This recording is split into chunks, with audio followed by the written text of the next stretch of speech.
Hi, I'm Paul Baloche, and we're going to spend some time together on this DVD exploring how we can become more skilled with this thing called a guitar. And Psalm 33:3 says, "Play skillfully and shout for joy." So David was inspiring us to not just play the guitar, but if you're going to play it skillfully. And I love the fact that he used to play for King Saul. It doesn't say that he even sang to King Saul. It says he just played, and it just really ministered to the heart and the soul of King Saul. And I think we have that potential as we become more skilled on our instrument. We can encourage people and inspire people and hopefully point their eyes and their hearts towards the Lord. So again, another great scripture for us to keep in mind as we get started is 1 Chronicles 25, verse 7. It says, "All of the musicians were trained and skilled in music for the Lord." They were all trained and skilled in music for the Lord. So that's what we're going to try to do here is become more skilled, more excellent at what we do. So let's get our guitars and let's begin to tune up and get started. Ready? Starting with the low E. You see that?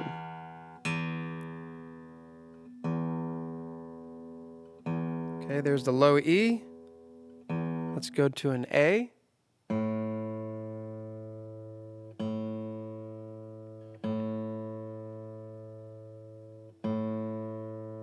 Okay, let's go to a D. Let's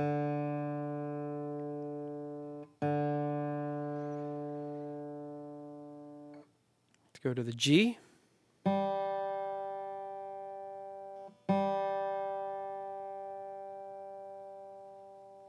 And most of you can tune up from there, but let's just go to the B string and use our tuners just to be accurate. There we go. And then here's the high E.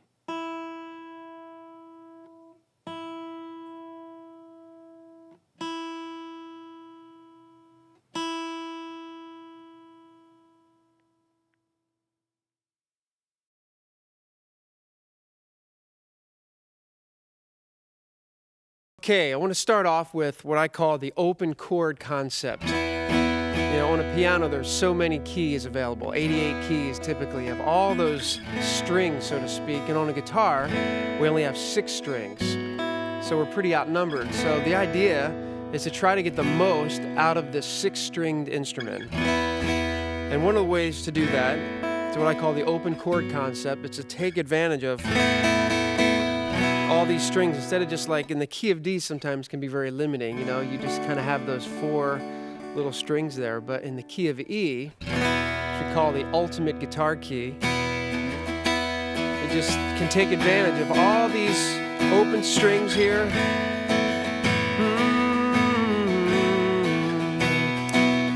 Oh God, you are my God,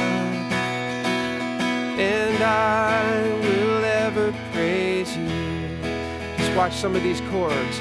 Oh God, you are my God, and I will ever praise you. I go into another song. Better is one day in your courts, better is one day in your house, and I could sing of your love forever. I could sing of your love forever. Let me just stop there for a minute and show you what I'm doing. This all revolves around this sort of what I call train tracks, where you take your ring finger and your pinky of the left hand and you put it on the G and the D string right there. And you're going to just slide those fingers up and down. They're never going to leave. Can you hear that? It's a neat sound.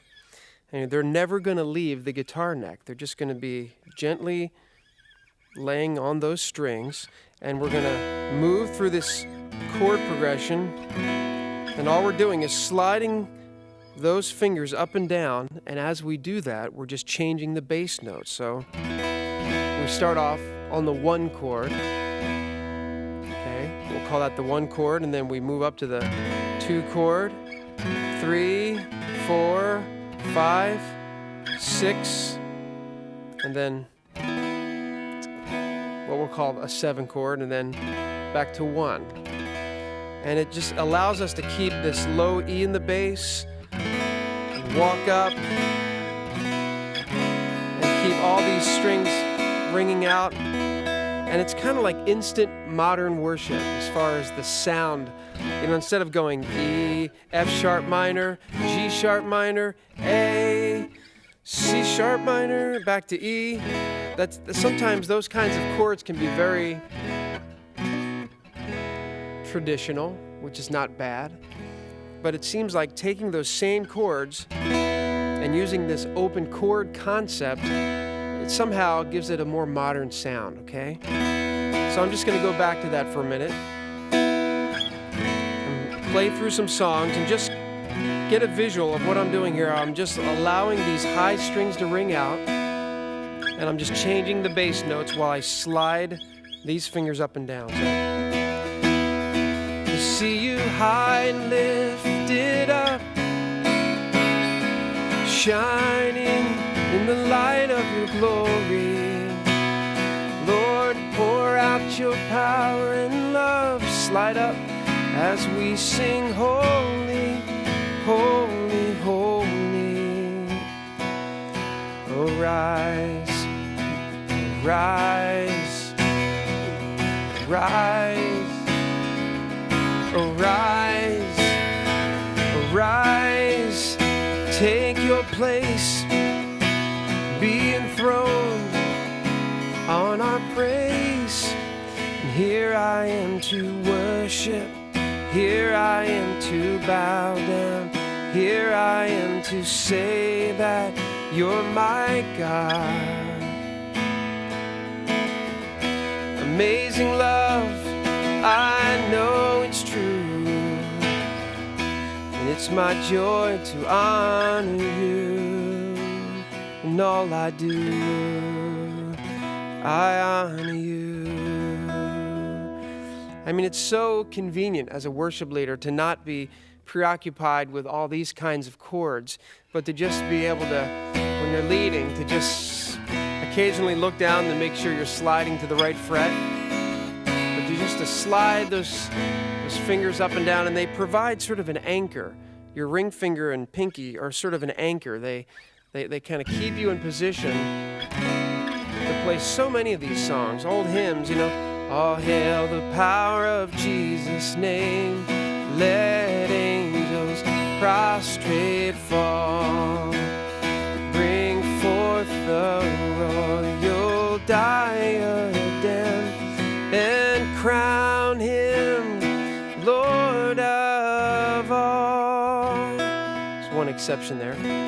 Bring forth the royal diadem and crown him Lord of all. Anyway, I could just keep going on and on with this concept, but let's slow things down and let's go up the chord scale. Start off with the 1, then we slide down to what would be like an A2 chord, but we're going to add the bass note there in my left hand, and I'm muting this A string, okay?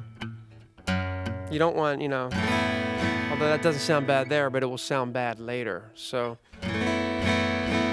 there's our 2 chord. Again, just a beautiful sound. And then we'll slide that up 2 frets to basically a 1 chord over the 3rd in the bass. But it can also function as a 3 minor chord. So just right there, you have the first 3 chords.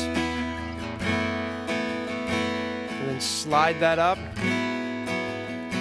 And now we're going to go to the 4 chord, and we slide these fingers there, down 2 frets, and then with the A in the bass, try to get a clean strum. See the right hand here. See how we're trying to get a clean strum with making sure you're playing the proper bass note in the top is very important. You don't want to play the E on this chord. It's going to be kind of sloppy if you do that. So strive for a nice, even attacking that bass note. Here comes the A, and then we slide that up and put our index finger there. And that's like a 5 sus chord, or in this case it's a B suspended, B sus. And then we'll slide that whole shape up 2 more frets, and that's the 6 minor. And then this is a little strange, but we'll go back like we're going to play a 1, but let's keep our index finger down, and we get a, it's a little dissonant, but it's a pleasant dissonance to our ears. There's something about that we like, and you hear it all the time. And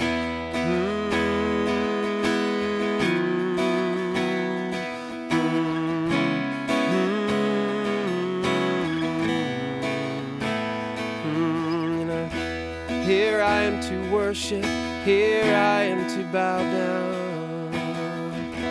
Open the eyes of my heart, Lord. Open the eyes I want to. So just get used to that. On the 1, you're playing the low E. It's a nice full sound. But this next time, then I'm making sure that my right hand is attacking that note. And I'm not playing the high E anymore. I'm kind of muting. If you notice my left hand, with my index finger, when I hold down that bass note, I'm just allowing the tip of my finger to touch the low E, okay? And what that does is mute the low E. So it's, hear that? So I'm going from the low E's ringing out, and then I go, see how you're not hearing that E? Same thing when I go down to the 6 chord. I'm trying not to play the low E. Now, in the beginning, you may do that occasionally, and then here's our A. And sometimes, to avoid playing that low E, I'll just take one of these available fingers and just lightly touch that low E.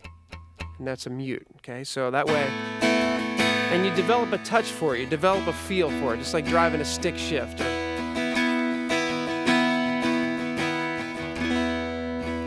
So let's just work on that movement right now. Just try to get a nice clean strum.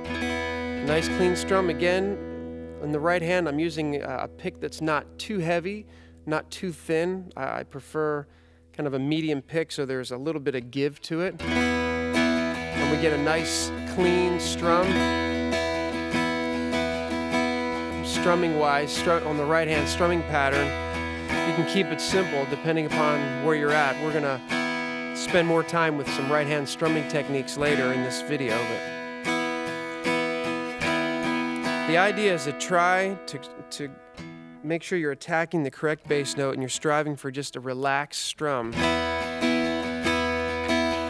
I'm kind of going down, up, down, up, down, up, down, down, up, down, up, down, up, down.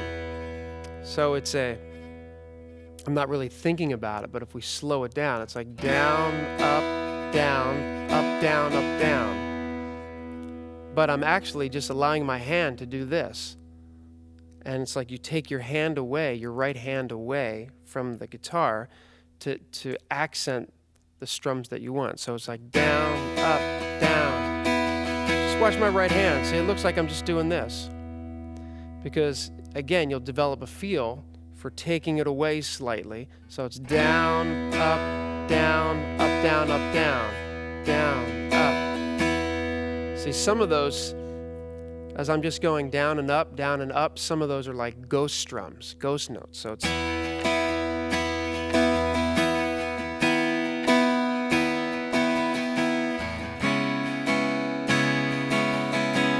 let's zero in on that right hand for a minute. Down, up, down, up, down, up, down, down, up, down, up, down, up, down, down, up, down, up, down, up, down, down, up, down, up, down, up, down, down, up, down, up, down, up, down.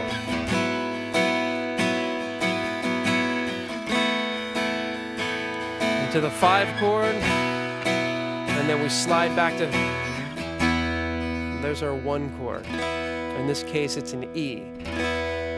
And that's like an E5, by the way, just because we're not playing the 3rd of the chord. Now, You can break out of this pattern occasionally if you want to play an E, a regular E right there. And I'll show you, for example, on, let's look at a very familiar chorus. Now we're going to start on the 3 minor, or the 1/3. Okay, so it's, I'm forgiven because you were forsaken. I'm accepted, you were condemned. I'm alive and well, Spirit is within me, because you died and rose again. So I went to a regular E. Amazing love, how can it be? See how convenient that is? It's kind of, see the left hand, I'm already on this E that we all know by now. We know this regular standard E chord. But all of a sudden, just by lifting up these 2 fingers and dropping that pinky, I'm getting an A2, okay? So it's real convenient to, amazing love, how can it be? Back to the E, that you, my king, would die for. And now see, you're right in position. Amazing love, I know it's true. It's my joy to honor you. See that? In all I slide down, do I honor you. So don't feel like you can never break away from that pattern. The idea is to take advantage of this as much as possible, of just sliding these 2 fingers up and down the neck. But occasionally, you know, you'll break out of it, and that's okay. I could sing of your love. I could sing of your love forever.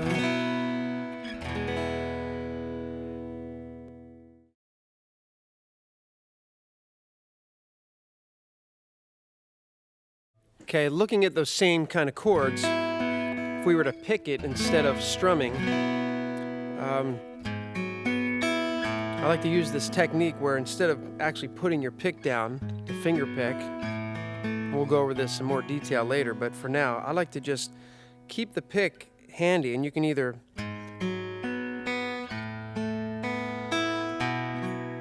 make sure you're using the pick to attack the correct bass note.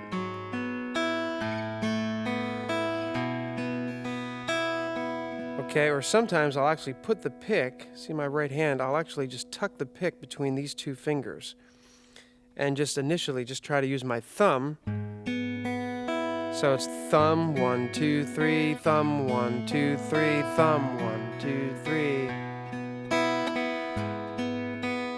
Thumb, 1, 2, 3, thumb, 1, 2, 3. And then as we start to strum, the pick's right there. So, and I believe you'll always lead me. All my days have been ordained. Again, all those common tones just gives it a nice, accenting all those full of love and grace. Now I'll start to strum a little bit. Then we slide up for the chorus. You are the one, you are holy. 2, you are the one, you are worthy. Down to the 4, you are the one, you are the one everlasting. You are the one. Jesus, you're the one. You're the one who made the heavens. You're the one who shaped the earth. You're the one who formed my heart long before my birth.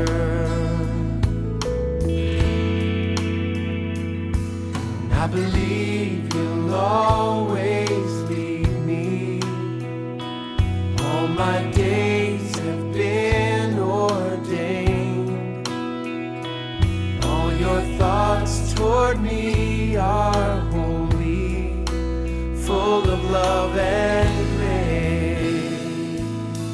Yeah, yeah. You are the one, you are holy. You are the one, you are worthy. You are the one, you are the one, everlasting. You are the one I will worship. You are the one I will serve all my days. You are the one, you are the one, everlasting. You are the one.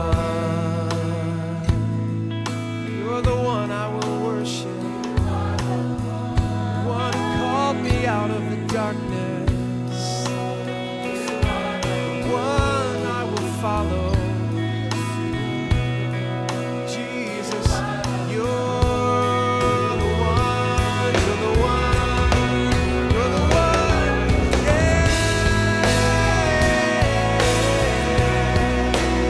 Jesus, you're the one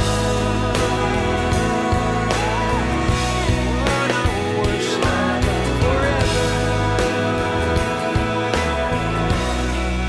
Everlasting. You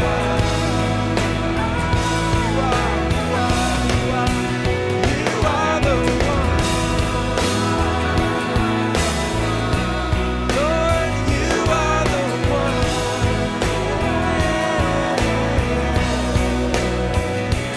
You're the one. Jesus, you're the one I will serve, the one I will love because he first loved me.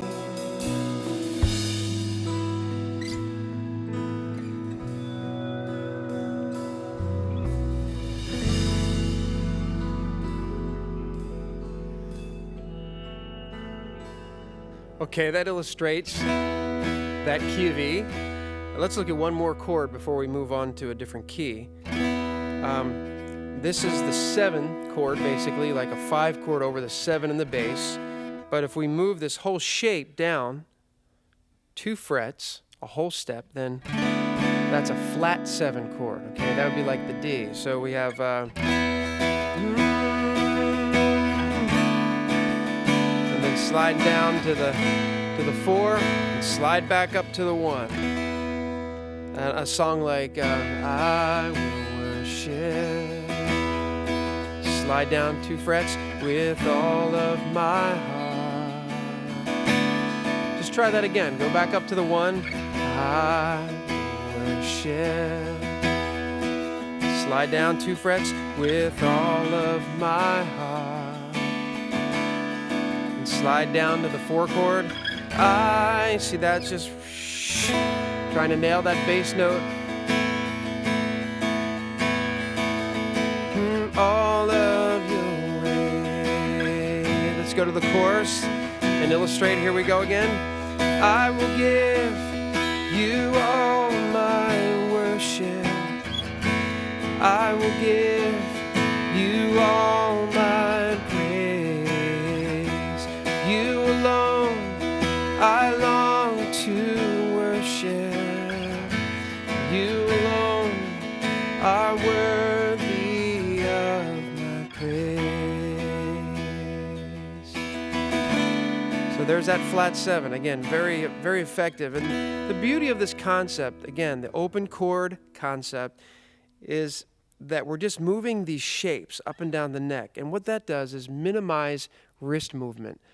You know, as guitar players, we have to change chords. We only have like a half a second, if that, to change chords many times. So we're trying to do all we can do to avoid doing things like this, where we're all this extra wrist movement. We're trying to just go along with the laws of physics, minimizing wrist movement, allowing us to just go to different chords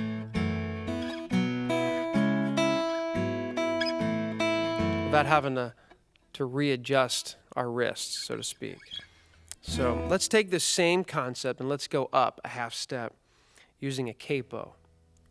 Again, don't feel like capos are a cop-out.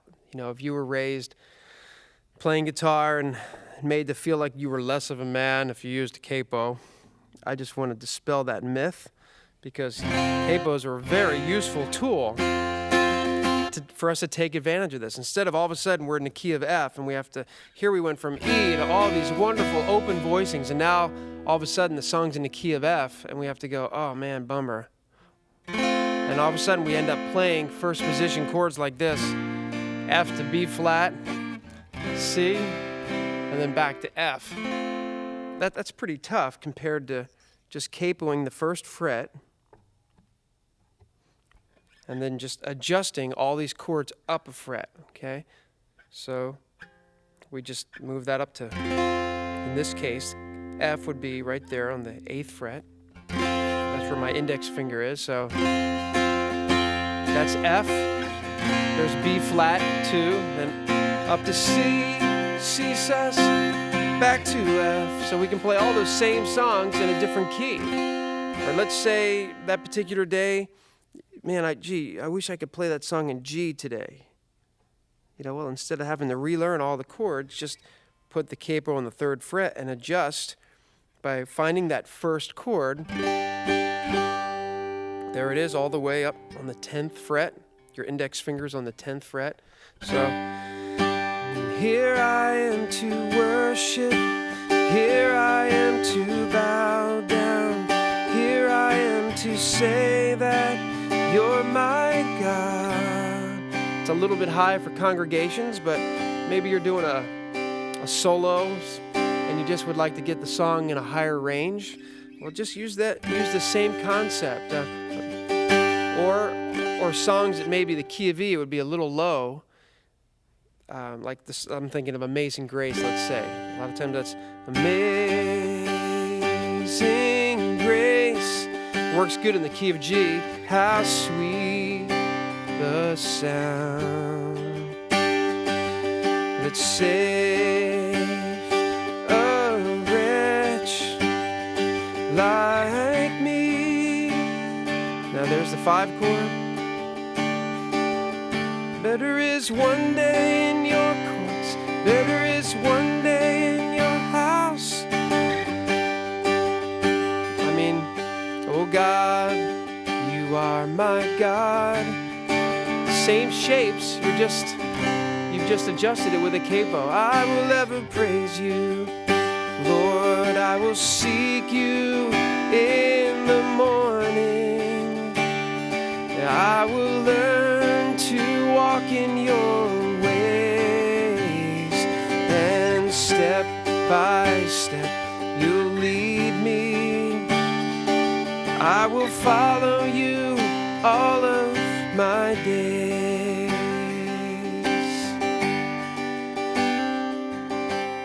Man, I just want to keep playing. I just want to keep playing all these different songs that are in these keys.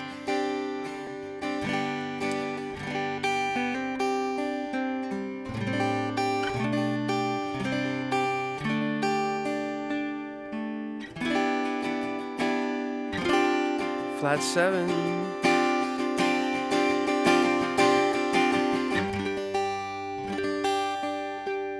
So let's go back down. I'm just giving a couple different examples. Up-tempo songs. For our latest project, the whole song was built around this open chord concept. I just purposely kind of almost every chord is involved. All the earth will sing your praises. So it goes 1, 5 up to 6, 4 down to 2, 2 up to 4. And so it's you lived, you died, you said in 3 days you would rise, you did, you're alive. Up to 1, you rose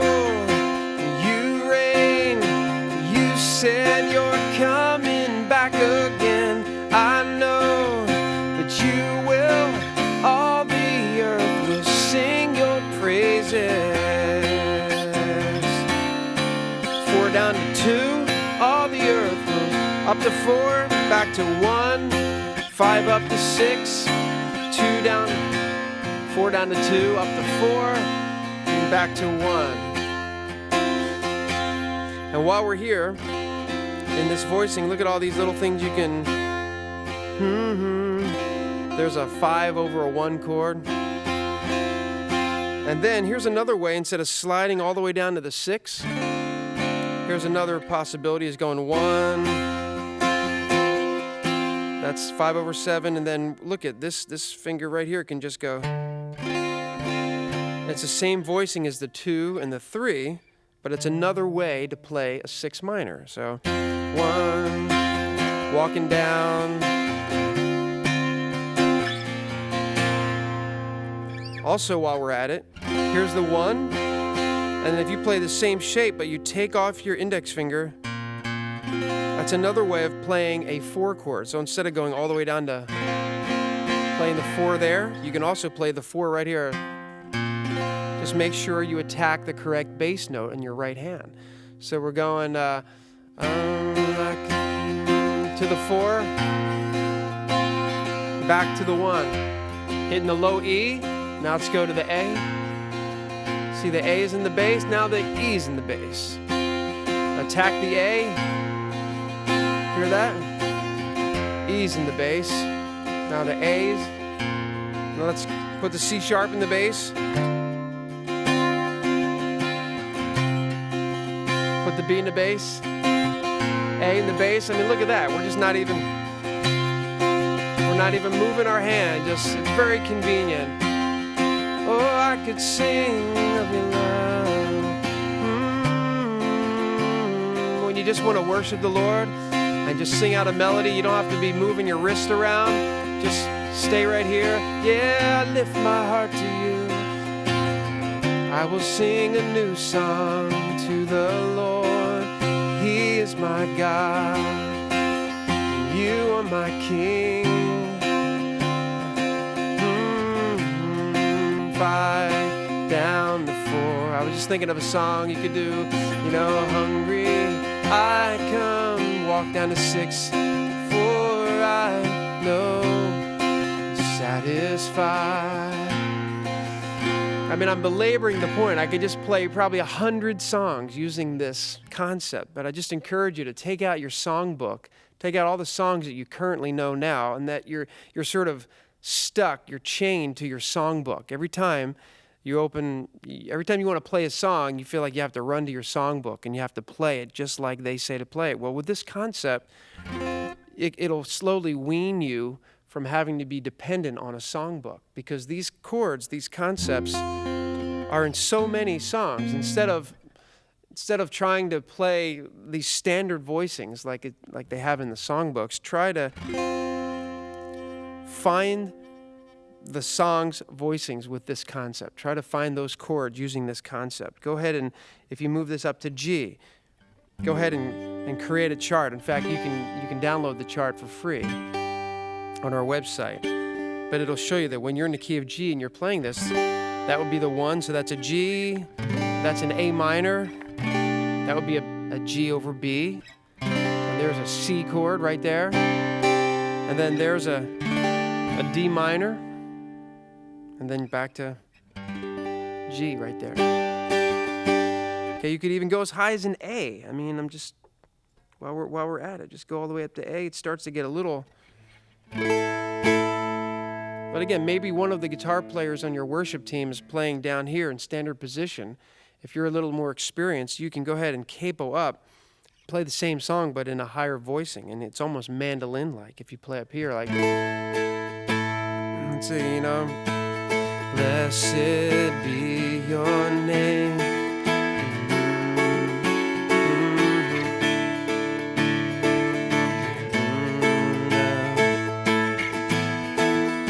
Blessed be your name. Blessed be the name of the Lord. Blessed be your name. Blessed be the name of the Lord. Blessed be your glorious name. again. Think of all the songs you know in the key of A. Go ahead and write out songs like,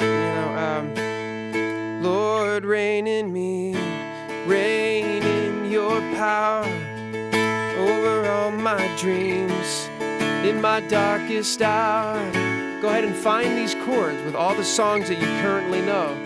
All I am, so won't you reign in me again?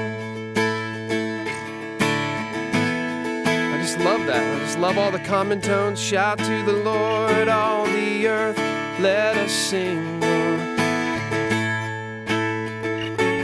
I mean, I could just go on and on this whole video just playing songs that we already know, but take the time and find the chords for the songs that you already know. Find them using this concept.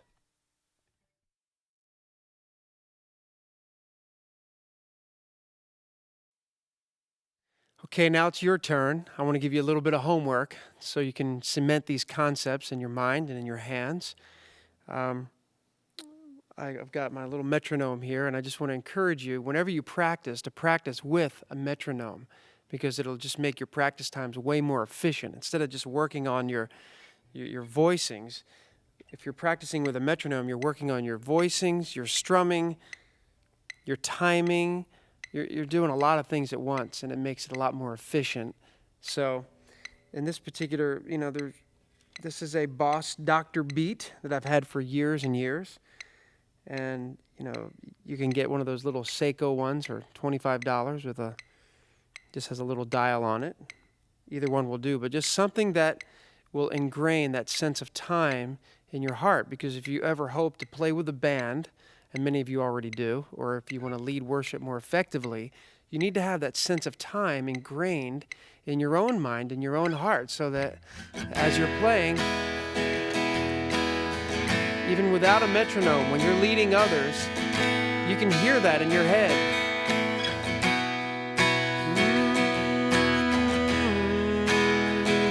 Because you've spent so much time practicing with it, that even without the metronome, you can kind of hear it in your head. Tick, tick, tick, tick, tick. So I want to give you some homework to do. And I remember practicing with a metronome all the time, just trying to be able to, get better at playing some of these simple chords. Really, at the time, they were fairly simple. And yet I couldn't seem to play in time. And I remember just working with a metronome and slowing it all the way down to like 60 beats per minute. It was like 1, 2, 3, 4, 1, 2. And, I was just amazed at how difficult it was to play in time. And I was playing lead and playing rock bands and all this stuff, and yet when it came to just do a simple, I just couldn't do it. So, but I remember this prayer one day. I just said, Lord, it just seems like I'm almost wasting time just working with this thing. It's so boring. But I just remember, my prayer was, God, I just want to be able to get to the point where my timing and my voicings and the mechanical side of playing guitar becomes automatic, where I'm not thinking about changing the chords or playing in time, but that I'd actually be able to pray while I'm playing or begin to sing a new song to the Lord.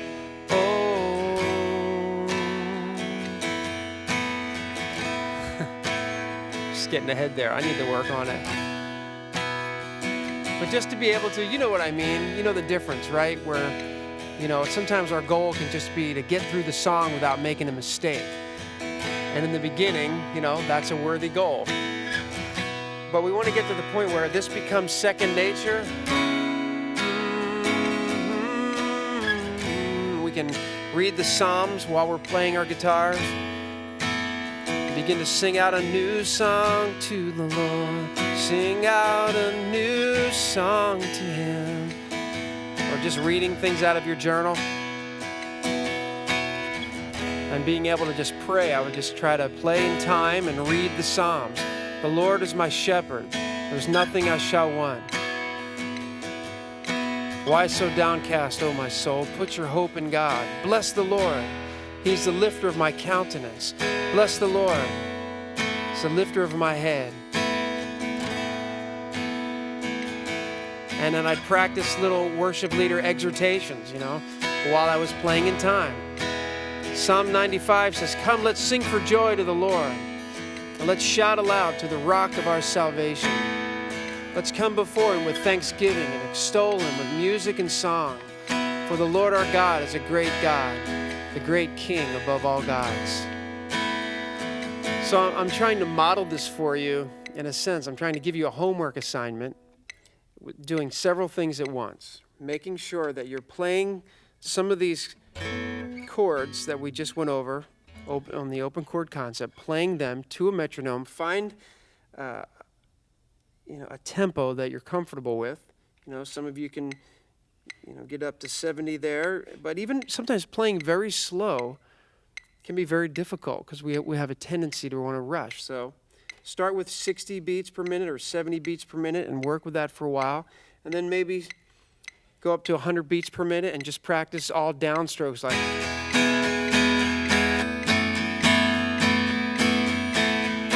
3, 4, 1 and 2 and 3 and 4 and 1 and 2, 3 and 4. Okay, try that. And then,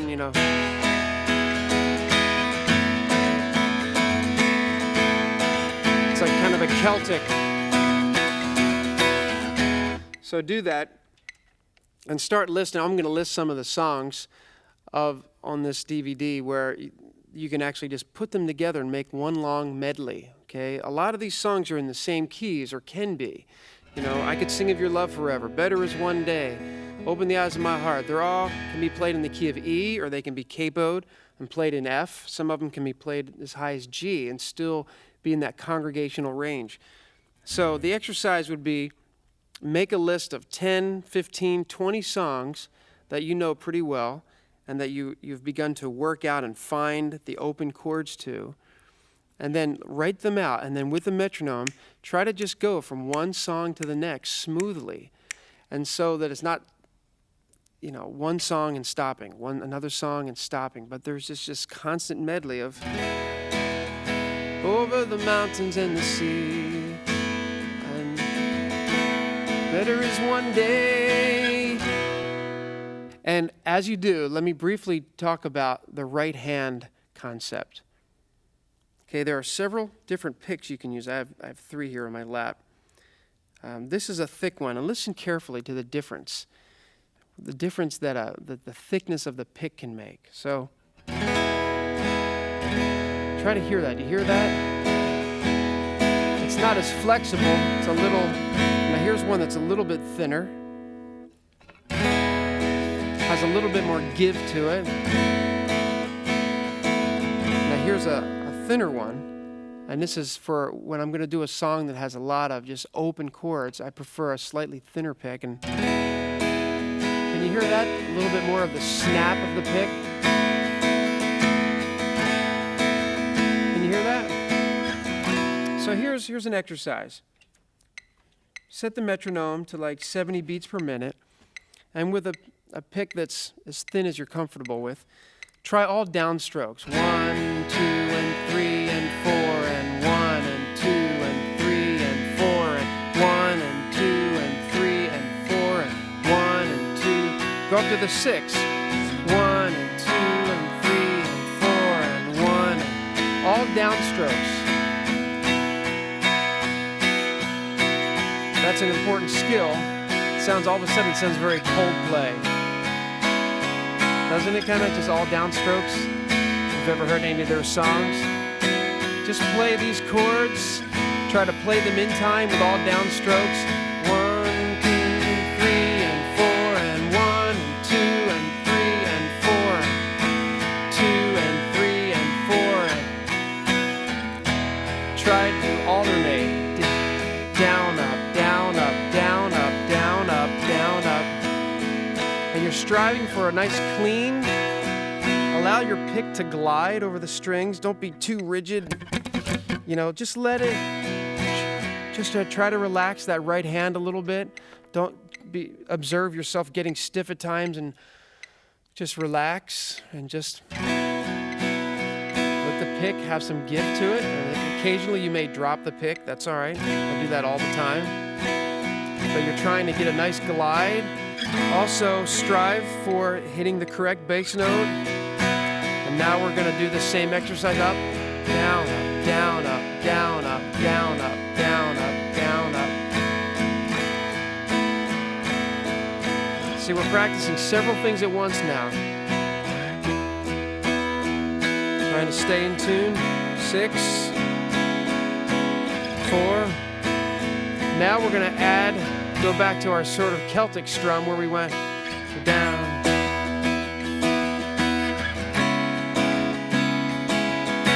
Down, up, down, up, down, up, down, down, up, down, up, down, up, down. So go ahead and work on these things. Go back, shut off the DVD, and spend some time. Spend the next few days working on just these concepts. Get them under your belt. Get them under your fingers. Get them in your heart and mind.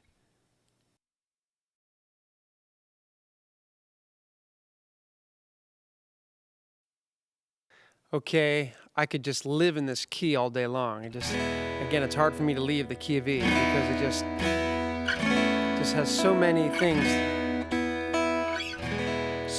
about it that I love, just the fullness of it. So before we move on from the key of E, let's look at a few other unique things to the key, things that we can take advantage of. We have our basic E here. Now if we move it up, ever see that voicing?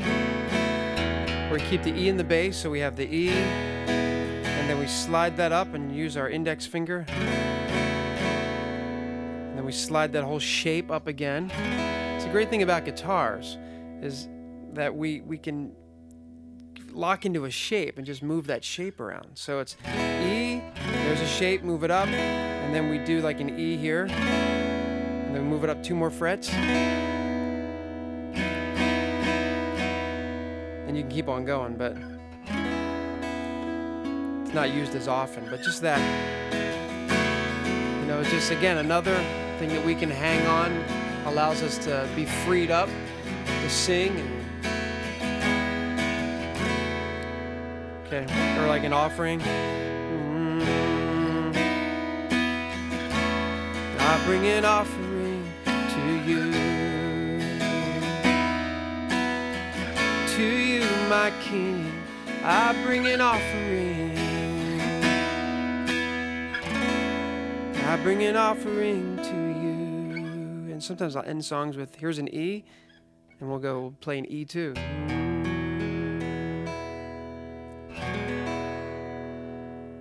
I want us to start, let me just put a capo on, and that puts us in the key of F, which is really the key that offering was written in. I bring an offering to you, my King.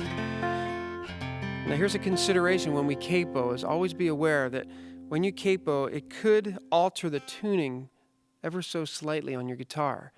That's why having a good visual tuner is helpful. So in the middle of a song, if I have to capo up, sometimes I'm aware that, and you have to get to know your guitar, I'm aware that on this particular guitar, that sometimes the B string will be a little bit sharper once I capo than it was when it was completely open. So it's a very subtle thing, but sometimes you just want to be aware of that. And at times I've actually made a slight little adjustment, or I'll quickly turn on the tuner, I'll step on that and I'll just make that slight adjustment visually. I bring an offering to you. And I just make sure. So get to know your guitar. Get to know the idiosyncrasies of your particular guitar, okay?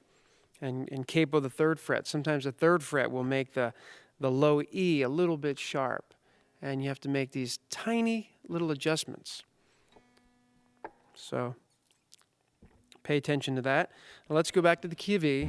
Let's look at a few of the peculiar things about E that we can do. This is an E, and by moving this pinky out, just drop your wrist a little bit. We get this nice E add 9 kind of thing. Just a beautiful mellow chord. And that's an E add 9. So you know, like if we're going to do an E sus, you could do that for an E sus if you want, or you can just do the standard E sus. Okay. Well, let's look at what we call an E5. Okay. That's an E5 is implying that there's no third, and the third of a chord is what tells you if it's major or minor. So without this, that's the third. So we take that out and look at this voicing. So there's our E5. There's no third there, and it's very. You can play that or play this one up here. It's a nice and very Celtic, very open sounding. Okay. And then we have like an E6. You can just you can always send them.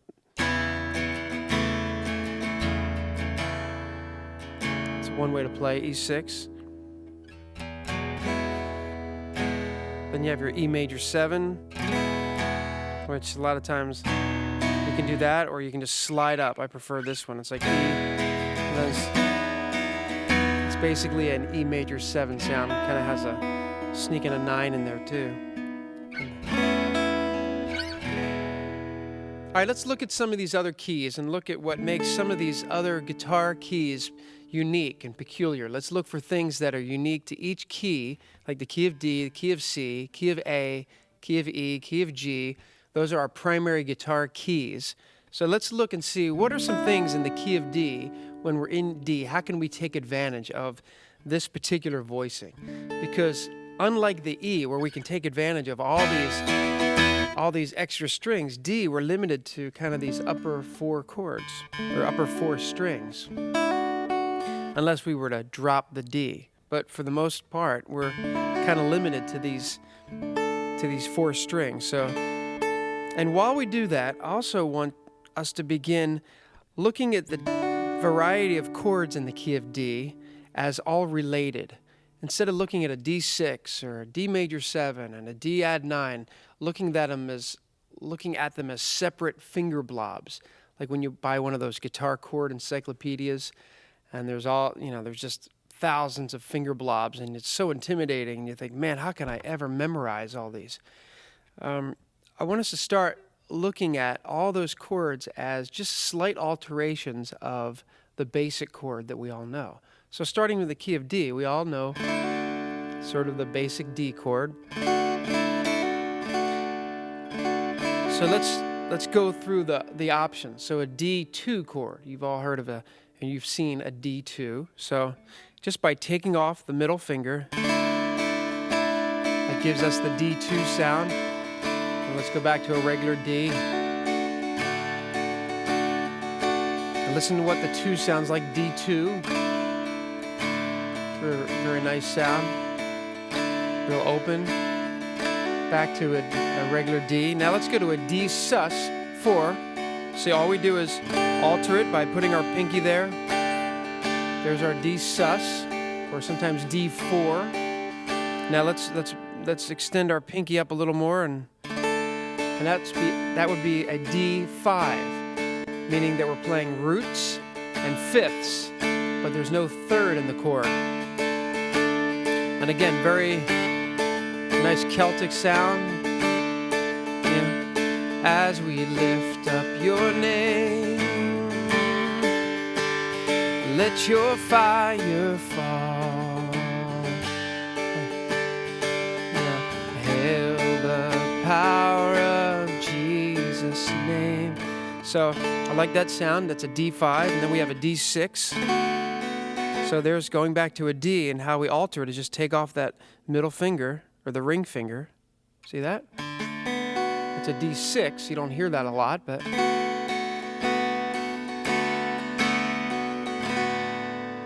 So we use that in like in the song Arise. One thing we ask of you, D6.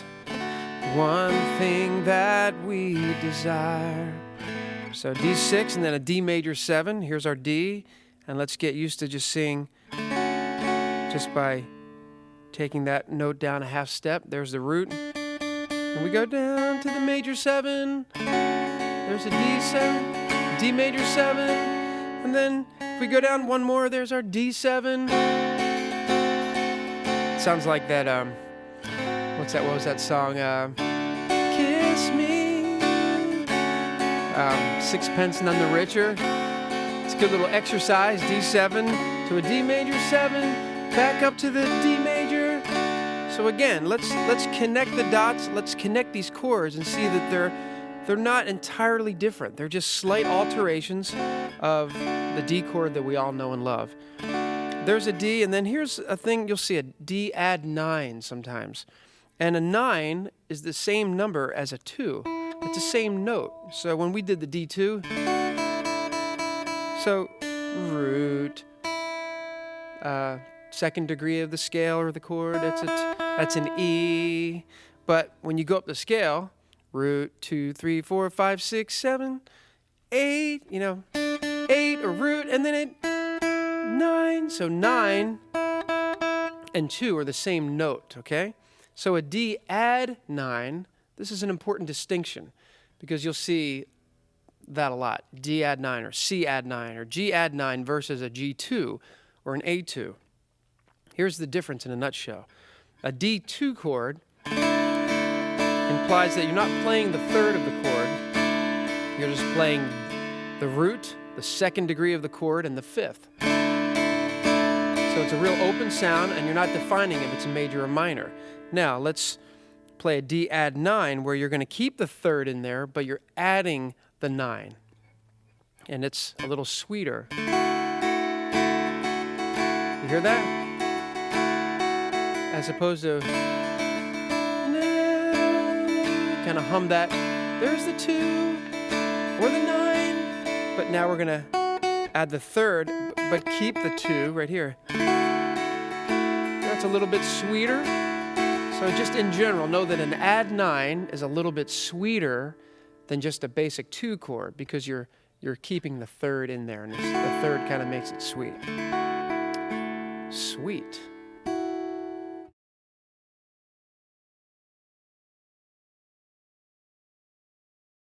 Okay, let's look at the key of C. Sometimes we're in the key of C and it's not our choice. We just have to play in it.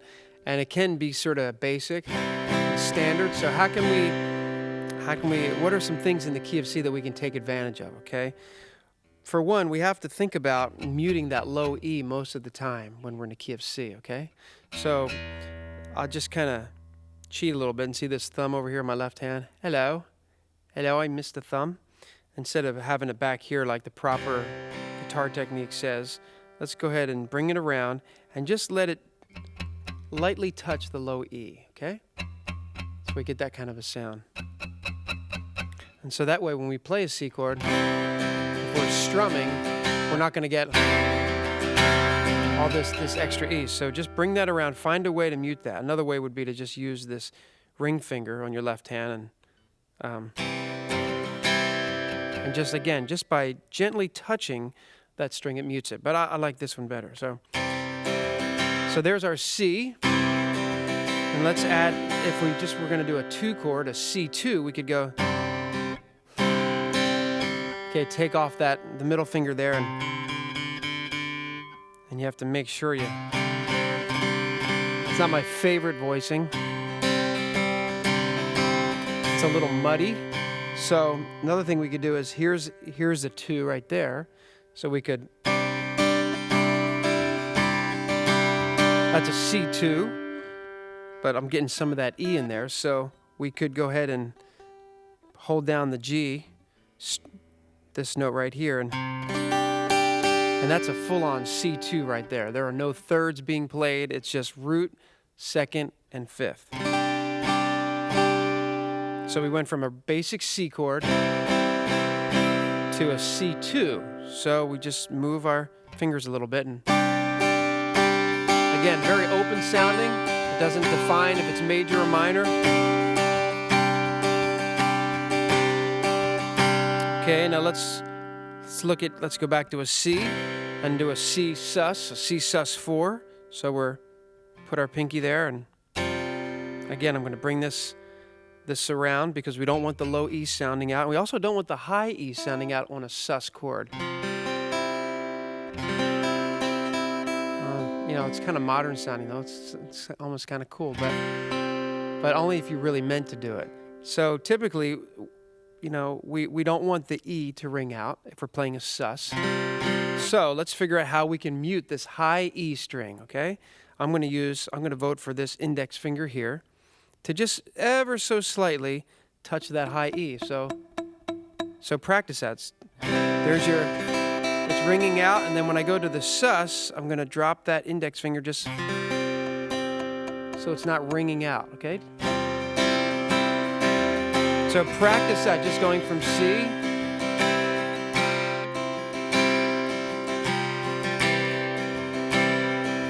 to the C sus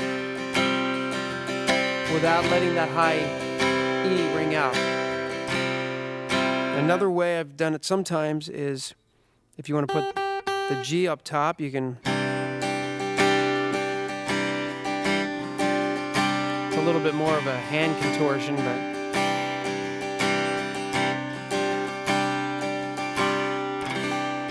Okay, so there's our C4. Let's look at a C5 if we're trying to get more of that Celtic kind of thing. Here's our C chord, and then instead of letting the E ring out, which is the third, we're going to try to put the G on top, which is the fifth of the chord, and we get more of a... The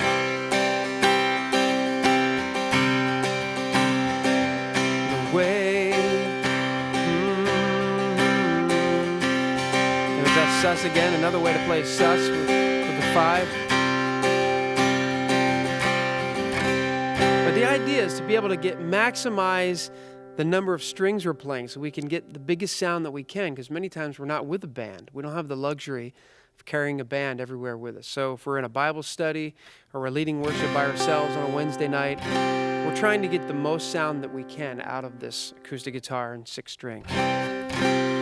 Okay, so that's a C5. You'll use that a lot. Again, just take some time, and this is like an exercise where you just start with a basic chord and then go ahead and alter it and say it out loud. There's the C. There's the C. Add 9. Or there's the C2. Now go back to a C. Okay, C. Now there's a C sus 4. Okay, and then go back to a C. How do I make a C5? Okay, a C5 would be, I'd just add the pinky.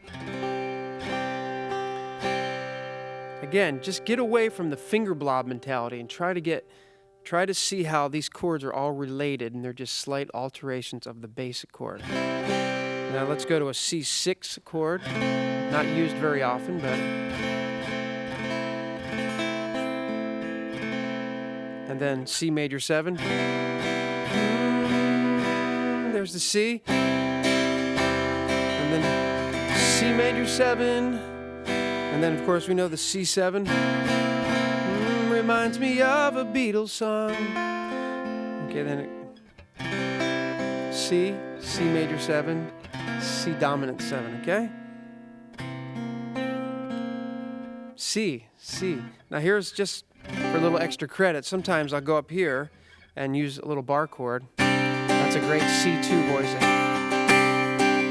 It's like an A2, but I'm sliding it up and I'm barring this. We haven't talked about bar chords, but just think of it as there's your A2, and I'm sliding it up. Okay. Again, a movable shape. If I slide it up 2 more frets, it's a D2. I can slide it down and do like a B flat 2. Ouch. That takes a little hurt right there. These bar chords, which we'll address a little bit later. But that's that muscle right there. So we have to kind of build up.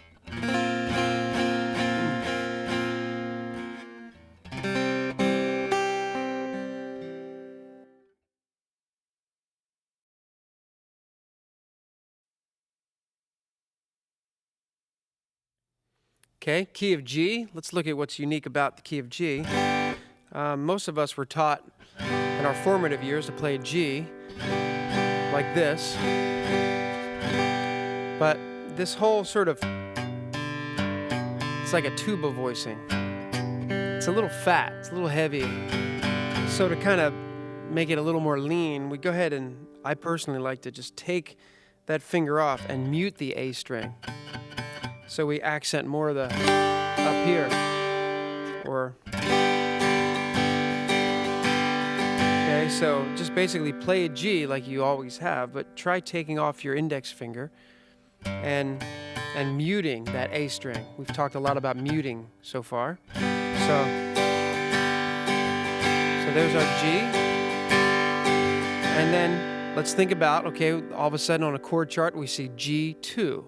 Instead of running to our chord dictionary and going, oh, how do you play G2 again? Just think, okay, I just have to add the 2. So G, there's the G, open G right there, and then there's A. So that's your 9, that's your 2. So go ahead and hum that. Back to a regular G. And again, if we don't want the third, we're gonna have to, when we play it, make sure we're not letting the third of the chord ring out, which would be the B. That makes it sweet. So if we did that, and then added the A, then that's a G add 9. See the difference? So here's a G add 9, and you can use them interchangeably for the most part. Okay, it's not radically different.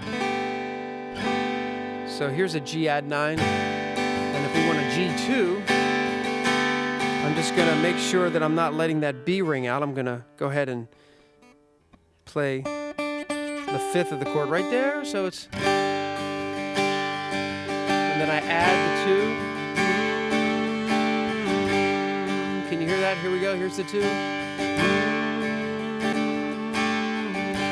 Amazing grace, how sweet the sound. See, a 2 just kind of adds a little spice, nice color. It's a beautiful color. All right, now let's look at a G sus or G4. Again, you could, if you're going to go back to this model, it's a little difficult because you'd have to make your wrist do this, to play a G sus. So let me challenge you with, instead of playing your G's like this, try to get this pinky involved more often.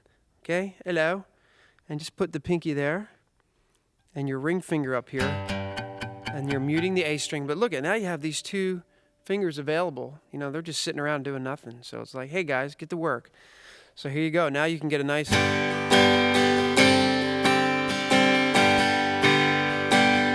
There's a G sus, a G to a G sus, and then sometimes you can even add the 6 and you get this nice, it's like a nice and like an R&B kind of thing.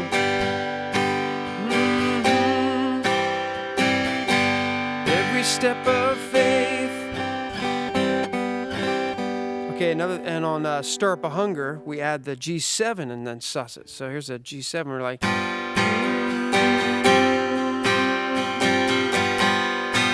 Again, muting that A string again. Stir up a hunger. Again, check out our DVD songbook to see the entire song, okay? So that's a G7 and a G7 sus. But okay, let's go back to, here's our G add 9, G2, G sus. Now here's a G5. So that means there's no third, and it just roots and 5th. So it's real open sounding,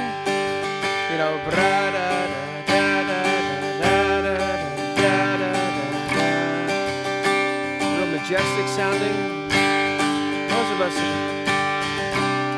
Most of us have learned that chord, that G5.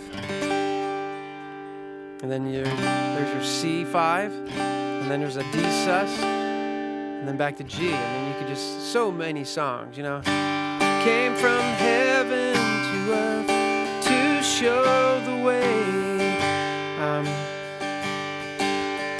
Man, I'm here to meet with you. Come and meet with you. find you. See that? Just love that. Great sound, okay? Adding the 6, not used very often, but there's the 6, G major 7.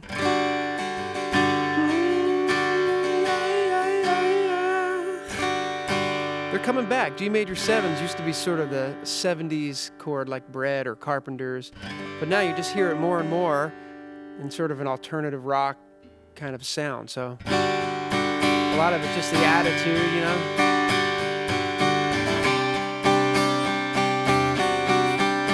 Just try that, just G major 7 to the C. So we're just writing a song. Go ahead and write a song just using those 2 chords. I dare you. Okay. So, and G add 9, we did that. And a G7, you could do the old-fashioned way, like, that's okay, but it's a little, it can sound a little traditional or old-timey. So go to this G5 and swap him out. Let's just bring this up, ring finger, and I like that voicing personally.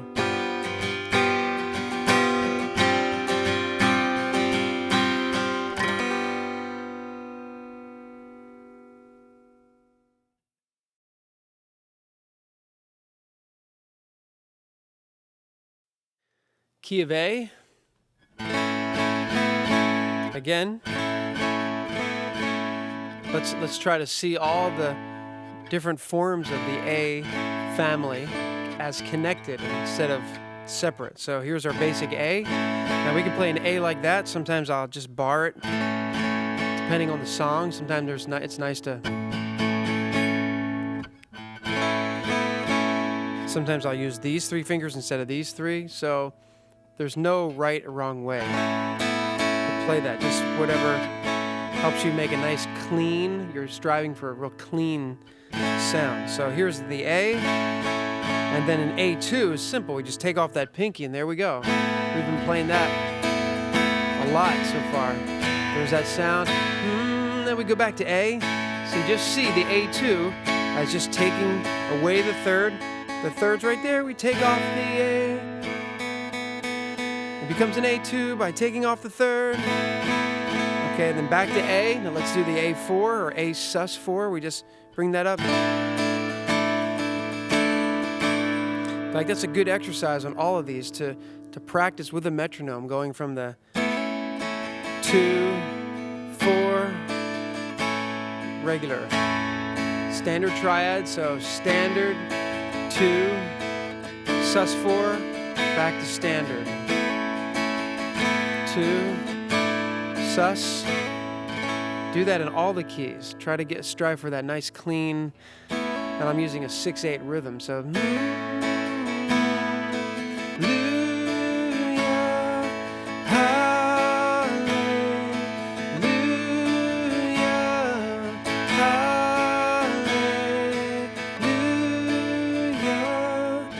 Now again, the thing with an A chord, some of the things we can get away with is this sort of hammer-on idea. The concept of a hammer-on. So where we play the open string, and then we just try to really, let's get a close-up of that left hand, you'll see.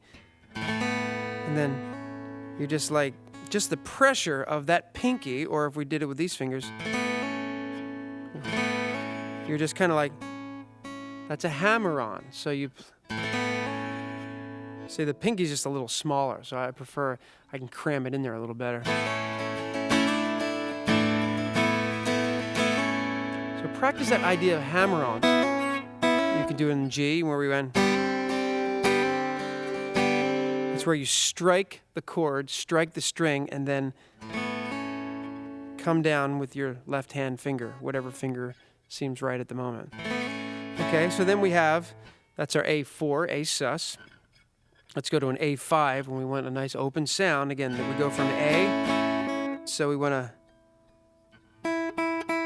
there's our 5th, so we can go, it's a little bit of a stretch, but it's a nice open sound. If you find yourself in the key of A, of course you can always capo and do the open chord concept, but it's important that we learn some of these other voicings. That's an A5.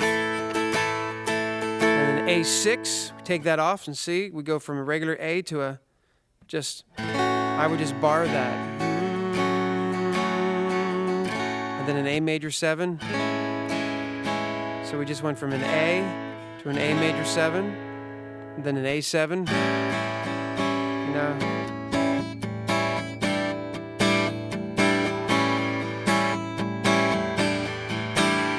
Rock of Ages. There is no rock, there is no God like our God. So just that, taking advantage of that. Another thing we can do in the key of A, similar to the open E string, is take advantage of the low A string here, similar to the low E, where we had all these 6 strings. The A, we have 5 strings, so that's not bad, and we get a lot of these high strings ringing out. So we can kind of like, there's our A there, but also here's an A. And if we take this finger off, it's like an A2. And then if we just add this pinky here, that's like a D over A, or like an A suspended. So sometimes it's nice to take advantage of that. Like on Shine Jesus Shine or something. Shine Jesus Shine. Or this is the day you've made, so I will lift my voice and give you praise.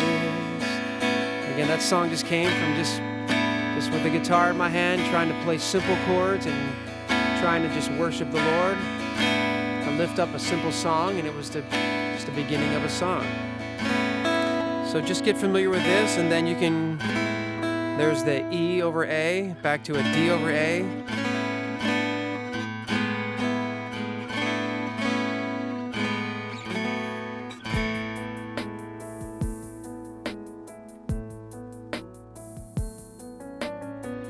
This is the day you've made, so I will lift my voice and give you praise.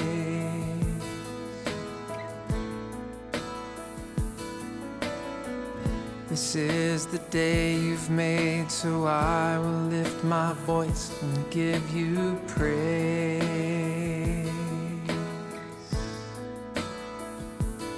You are worthy. You are worthy.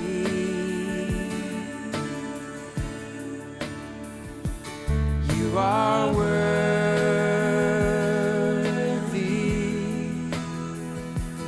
You are worthy.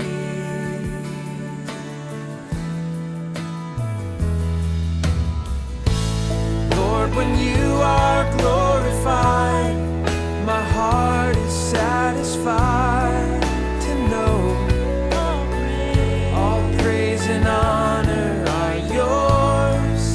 And when all creation sings to you, the King of Kings, we know all praise and honor are yours.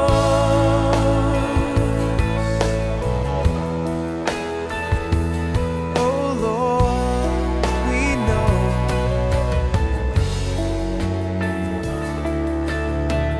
this is the day you've made, so I will lift my voice and give you praise. Hey. This is the day you've made, so I will lift my voice and give you praise.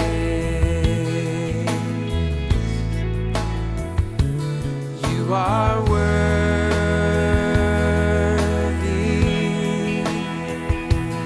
You are worthy.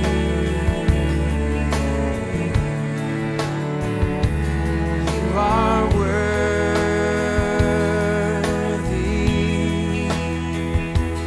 You are worthy.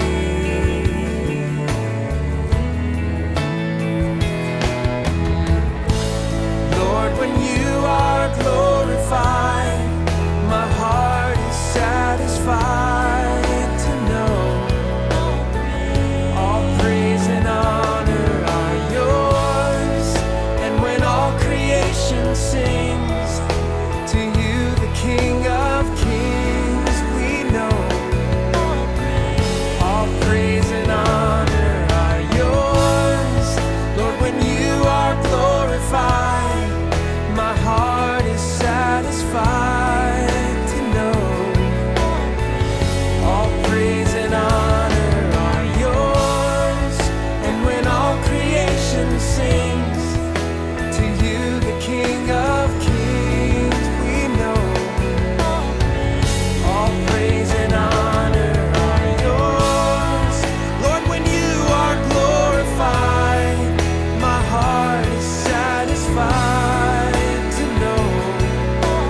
Okay, while we're in the key of A, let's kind of transition a little bit instead of playing real mellow stuff. We can take advantage of this low A string for more up-tempo type stuff. Now, earlier we talked about different picks to use. When I'm just strumming nice and freely, I like a thinner pick, but when I'm gonna switch to more of a maybe a rockier sound, I'll switch to a pick that's a little bit heavier so I can emphasize, it digs into that low string a little bit more. So let's go, this is an A, okay, so I'm just playing, but I want us to spend a little time on a concept called right hand damping. Okay, it's where we can add some dynamics to our playing. So instead of always just full-on strumming, sometimes it's nice to try to emulate almost a band sound by bringing the dynamics down and then bringing it up, and bringing it down on the verse, and then building back up for the chorus. And one way to do that is to use this damping technique. So in the verses, it might be like...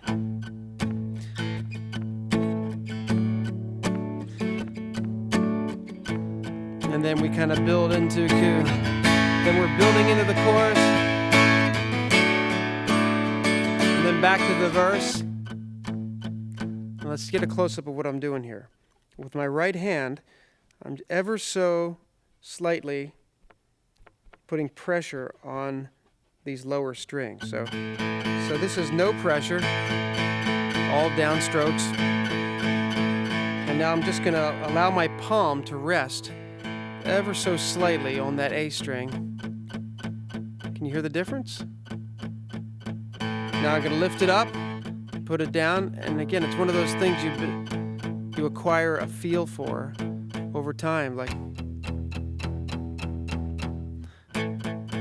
I'll switch songs for a minute. The song Arise kind of starts off muted, where I'm on the low E, and it's one thing we ask of you, one thing that we desire, that as we worship you, Lord, come and change our lives. See the right hand muting it, the strings. Arise, arise, arise. Now I'm gonna let up the pressure a little bit. Rise, arise, take your place.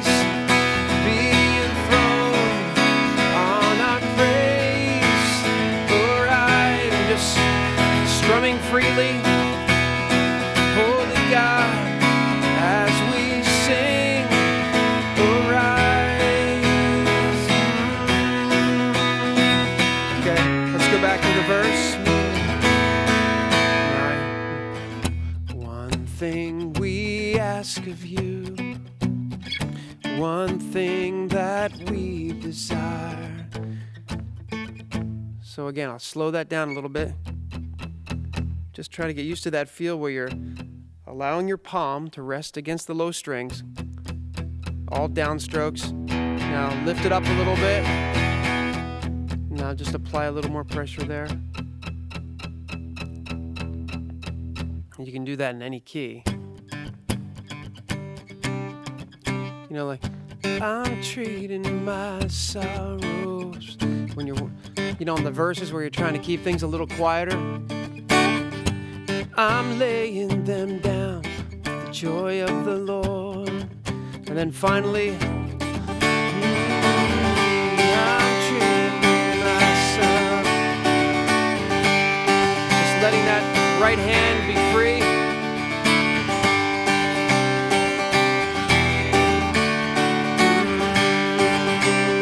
Back to the verse, we start muting. We say, yes, Lord, yes, yes, Lord. Yes, Lord. So very important concept to begin to get control over in order to add dynamics when you're playing by yourself, when you're leading worship and you're trying to create more of a full dynamic sound.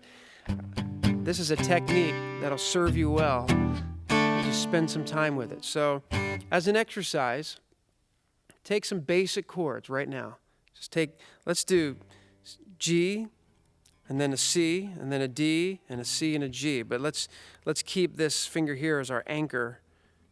Okay, let's keep our ring finger there on our left hand, but we're mostly concentrating on our right hand. So we're going like 1, 2, now go to hit that A string, now the D string, and this little exercise will help you to focus and attack the correct bass note while still muting it. So again, with your metronome, 1, 2, 3, 4, 1, 2, all downstrokes, 2, 3, 4, 1, 2, 3, back to C. Yeah, D.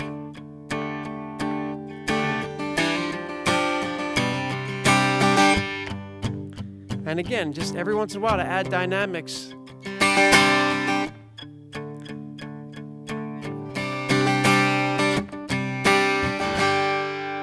Just work on that while you're watching the news.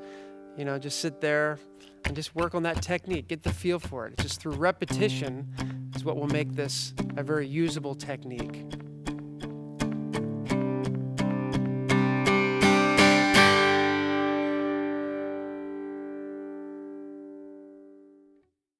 Okay, while we're on the subject of damping, let's look at the other hand.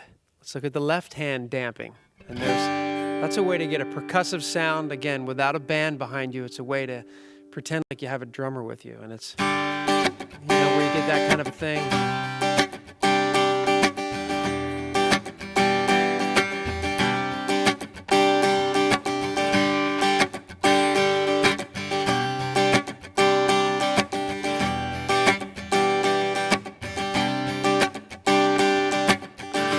What we're trying to do is emulate a snare drum. So it's like 1, 3, 4, 1, 2, 3, 4, 1, 2, 3, 4. See, typically a drummer would be on the hi-hat, like you're playing 16th notes maybe.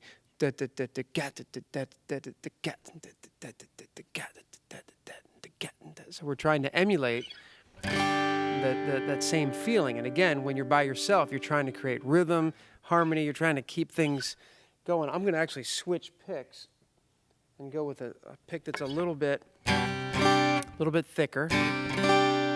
Okay. Well, let's take the song Hallelujah, Hallelujah, Hallelujah. Your love makes me sing. Okay, what's going on here? Let's describe what's happening as G. See, instead of damping the strings with my right hand is swinging and strumming freely. But my left hand, I'm just taking the pressure off. So let's take a look at this. You see that where I'm pressing down, there's the G chord. But when I lift up pressure, okay, now the low, the G there, and these strings up high aren't ringing out because I just let up the pressure. When I press down, so as soon as I let up pressure but still leave my fingers just touching them, it mutes them. But okay, we have a problem though, because see, there's some open strings. So let's take advantage of this available finger to just ever so lightly just lay that finger on the open strings. And that gives us this sound, this muted sound. So we go like, let's go like just all down strums like.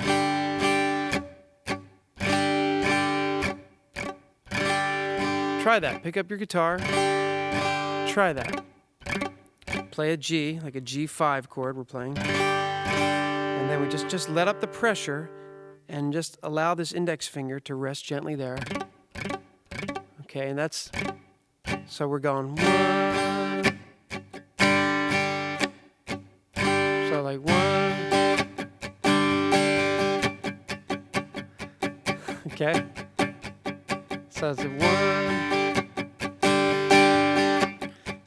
Just work, just as an exercise, just work on that G chord.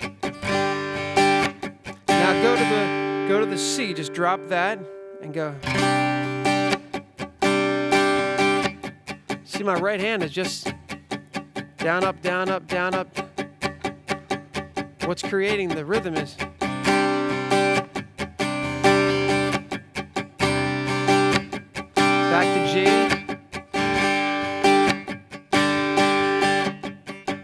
So on that song, we were like, hallelujah, and then to D. Now, let's look at all these open strings.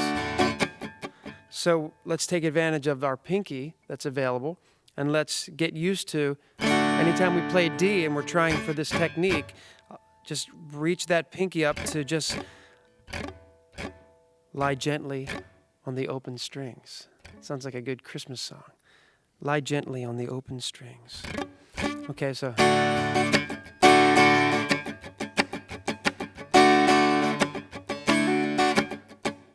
And then E minor.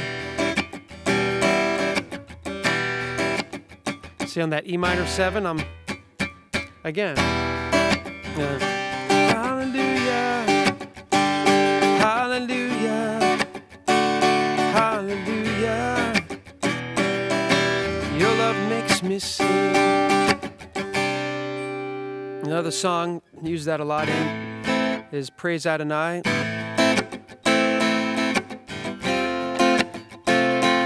So there's the F chord. So I'm just pressing it down and then lifting up the pressure off the strings, and that gives me that muted sound. To a C. And then to a G. Who is like him, the lion and the lamb, seated on the throne.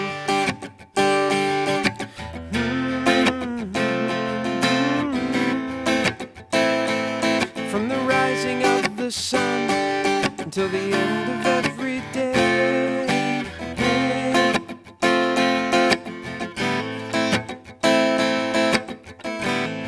Kind of doing a hammer on there.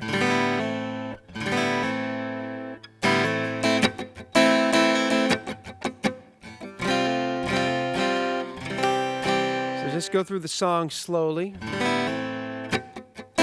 Actually, again, this song in its entirety is on the DVD songbook. I just take about 5 minutes to really demonstrate some of the nuances of that. But the concept we're focusing on right now is this left hand damping to create a snare drum effect, okay? I'll just play that one more time through. Just the verse. Try to play it slow.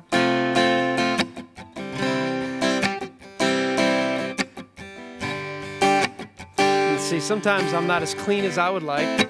Every once in a while you're trying to make sure that you've got them all covered. Once in a while one will get loose and it'll ring out. So, the idea is to just get better at it as time goes on.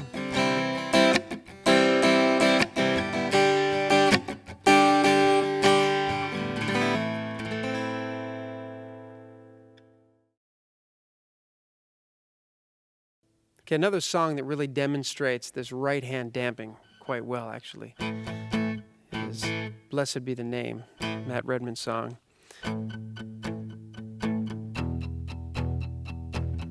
See that right hand? Blessed be your name.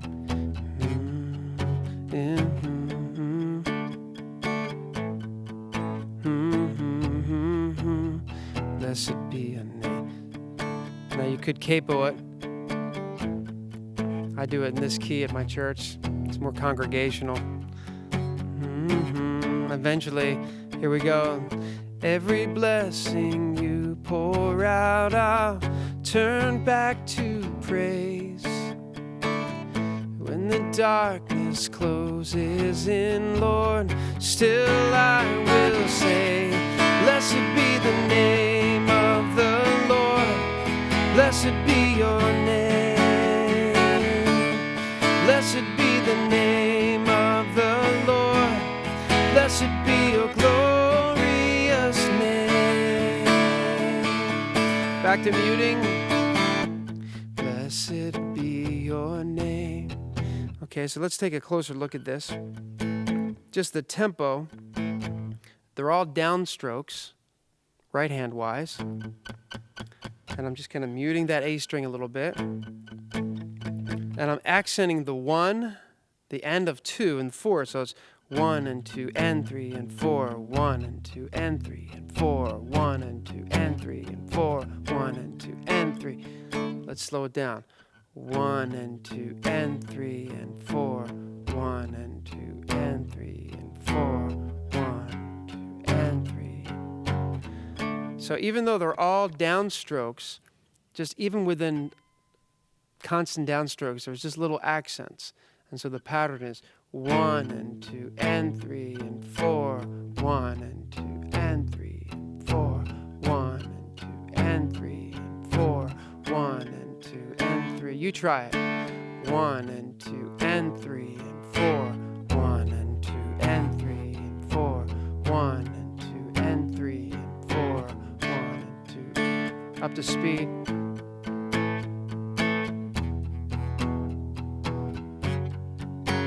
And then the chorus comes. Blessed be your name, the Lord. Blessed be your name. Blessed be the name of the Lord. Blessed be your glorious name. Again, it's almost like that Coldplay kind of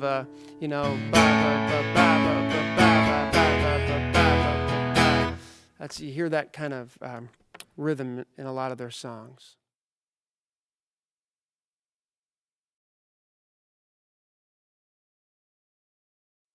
Okay, we're going to look at this concept called walkdowns. Up till now, we've been spending most of our time, playing up-tempo songs, and that's where right-hand damping, left-hand damping, all those things that create dynamics and energy come into play. But eventually, when we're in a worship set, we kind of move into those songs that are more reflective. They tend to be more ballad-like. They're more tender, and we switch from strumming real hard to more finger-style type approach, finger picking. And this concept of walkdowns, to me, is a very efficient concept to get under our fingers, because as we learn our walkdowns in all the main and primary guitar keys, we are learning hundreds and hundreds of songs. And here's why. Because most songs, most pop songs, most modern worship songs, most traditional worship songs and hymns all involve either a walk up or a walk down, okay? So instead of just going from strumming, like Jesus loves me, this I know.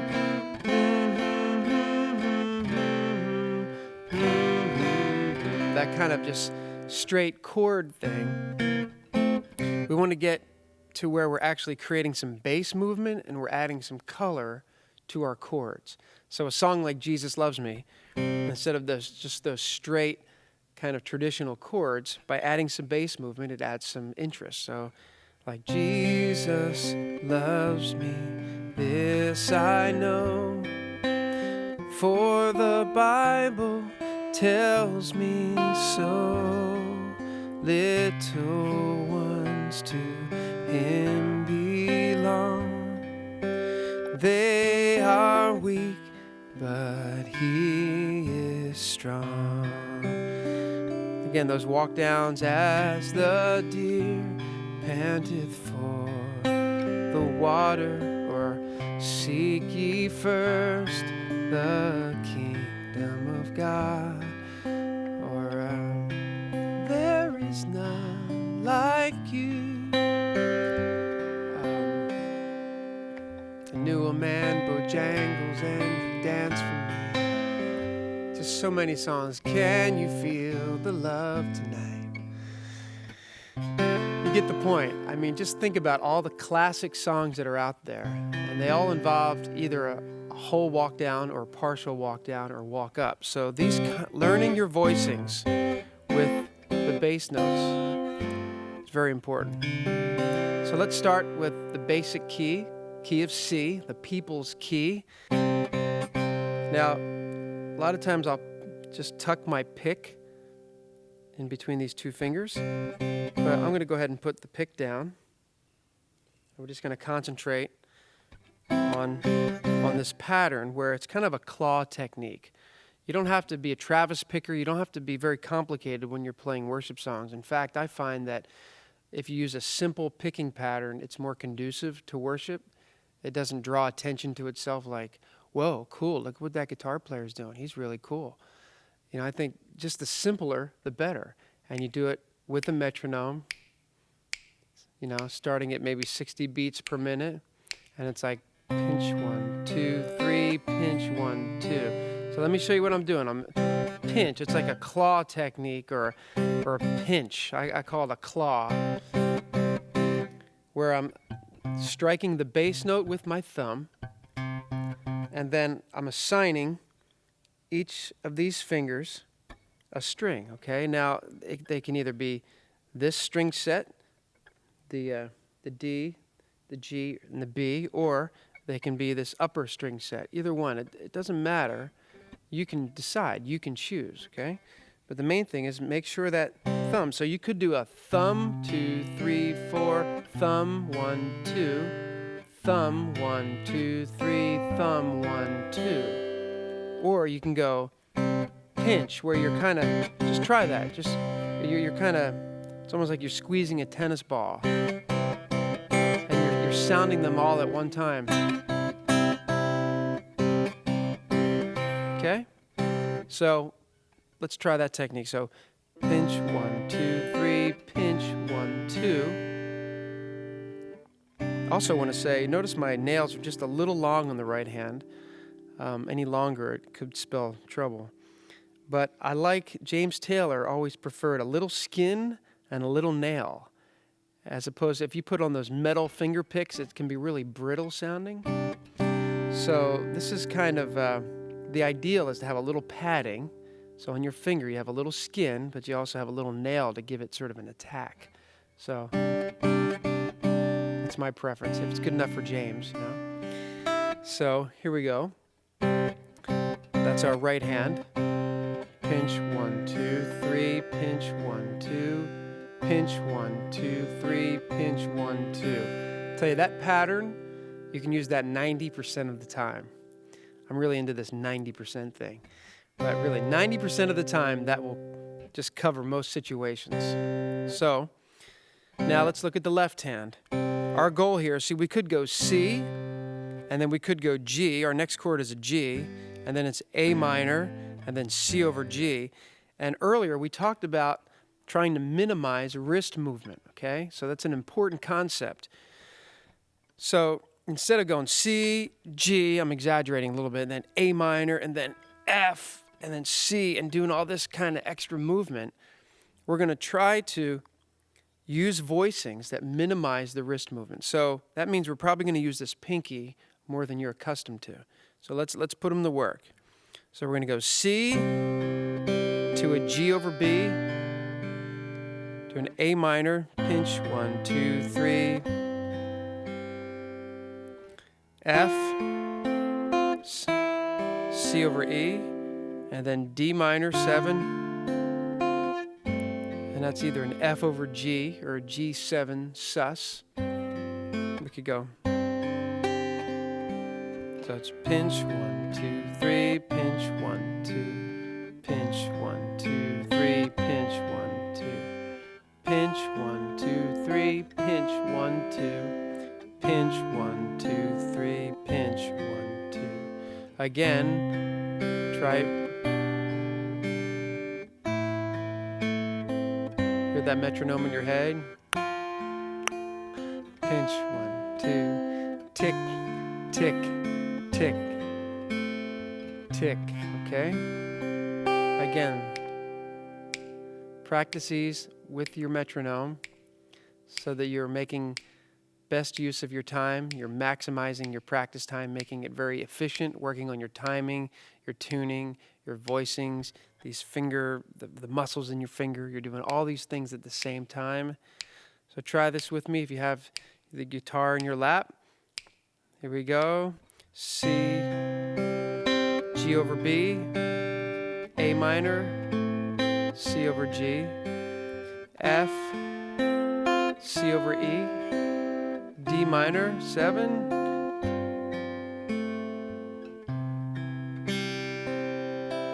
Now here's a neat thing, since we're going to move to the key of D in a moment.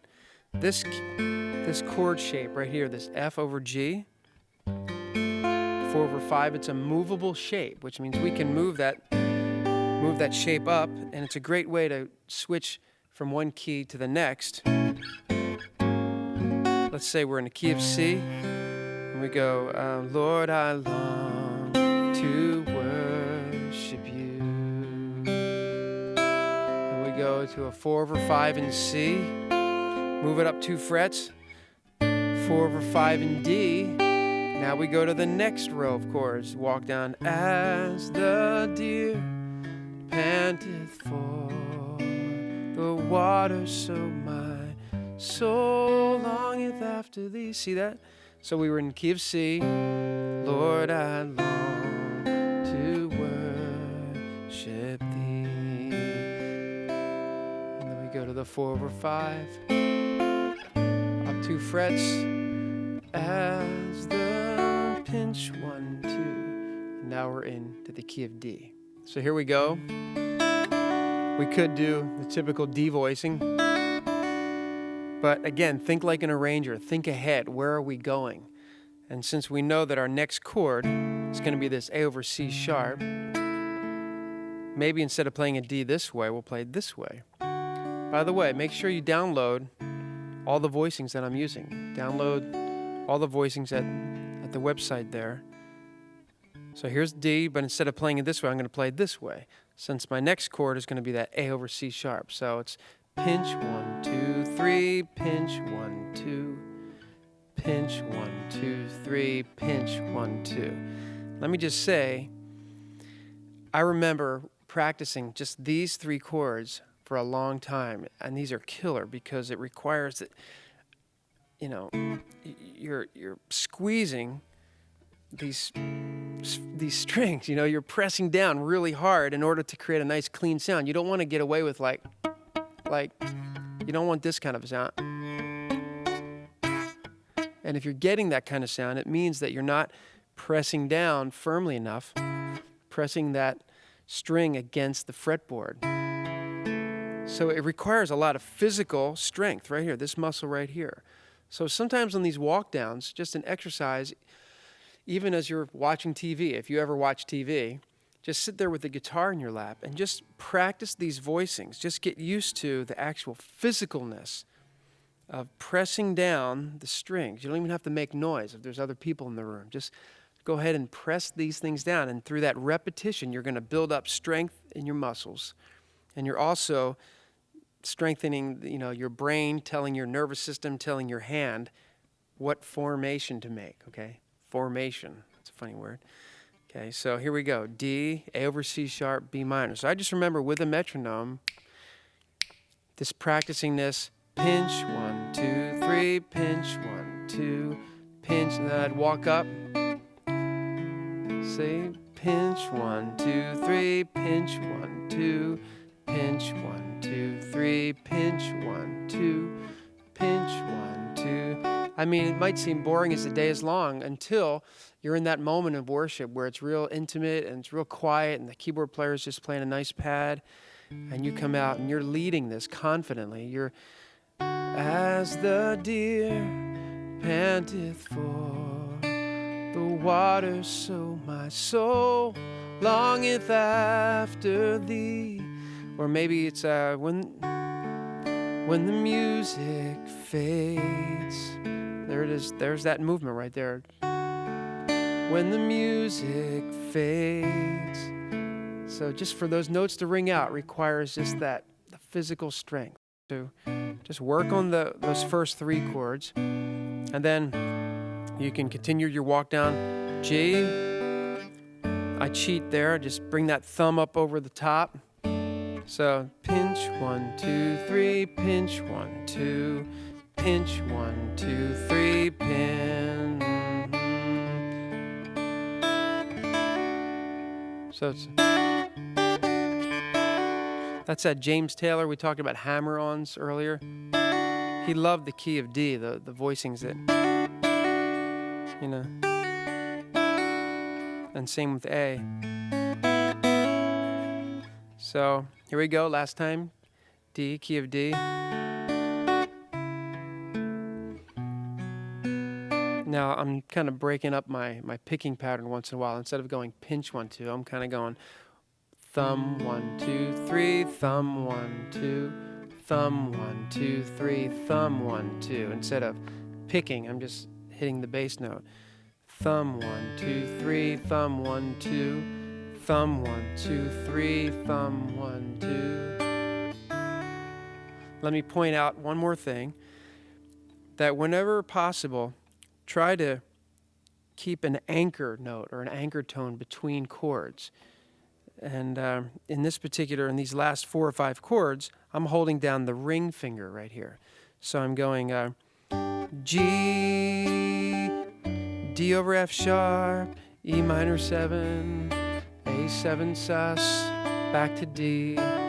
So watch this ring finger right here. It's just, so I'm going pinch, pinch, walking down, and then G, D over F sharp, E minor 7.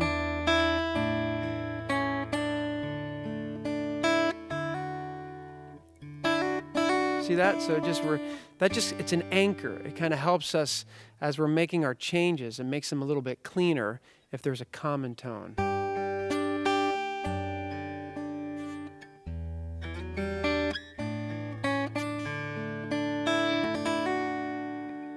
Okay, let's look at G. It's a lot of it's like the second half of the D walk down. So G, you can start this way, or we can this way, but we can go G, D over F sharp, and then C,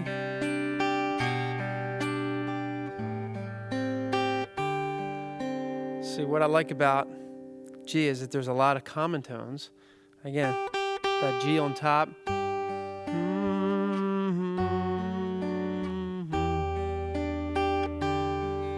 then C for the G over B, and then the A minor 7. It's a James Taylor thing. Winter, spring, summer, or fall. Oops, sorry. Okay, back to the walk down. So we're going G, D over F sharp, E minor 7, and then that's sort of the G over D in the bass, and then the C, like a C5, G over B, A minor 7. Just show. See these voicings? Again, so many worship songs. There is none like you. No one else can touch my heart like you do. I worship you, or and I'm desperate for you. There's a part of a walk down there, or and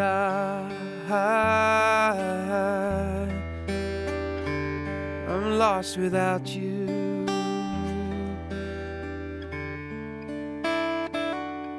Okay. You can hear those songs in your head. Above All has a lot of these same chords in it. Okay. Normally I would capo up, just capo this up to A, but basically it's a G voicing. So I'm going above all powers. There's that C over D. Above all kings. There's the G over B. So all these voicings, that's what I'm trying to say, is by learning your walk downs, you're learning hundreds of songs, because when you see that chord diagram or that chord name in a songbook, you're going to, oh yeah, I know that. And you'll know it, and your fingers will know it, because you've already taken the time to learn this foundational concept, learning your walk down. So don't skip past it too quickly, okay? Get these under your fingers. So here we go. Above all wisdom, E minor. There's the C. You were here before. D over F sharp. G over B. All kingdoms, above all thrones. And then again the chorus. Crucified, laid behind a stone. You live to die. D over F sharp. Rejected and alone. Walk down like a rose, trampled on the ground. C, walk down in G, you took the fall. Now I'm walking up, G over B, and thought of me above all.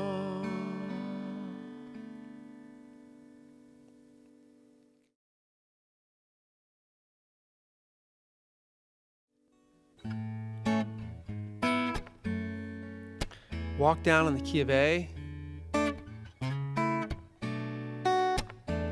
A little bit more difficult. When the left hand, there's a couple strange chords there, but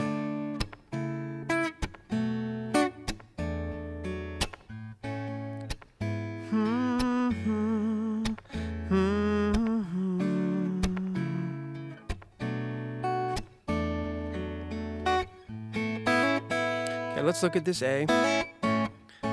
First of all, again, you pick the voicing that works for the situation. So instead of having to play the A like this, I'm just doing a bar because I know my next chord is going to be this E over G sharp, which is not an easy chord to play. So I'm going to, all these guys are ready. They're prepared. They're like, okay, put me in, coach. I'm ready. So here's A, and then they like jump on their guy.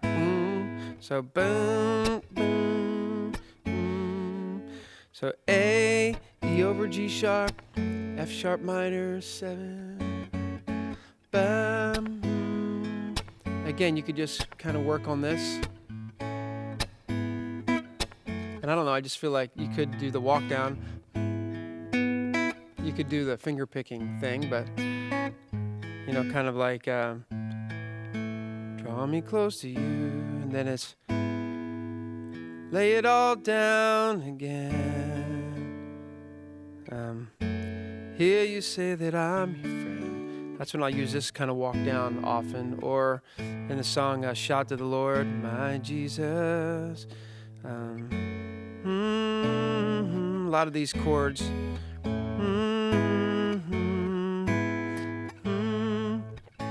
But just for fun, just to get a little more rhythm, let's look at our right hand again.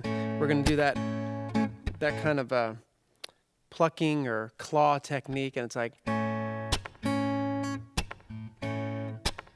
kind of emulating the snare drum again, or like a djembe maybe, you know, like 1, 2.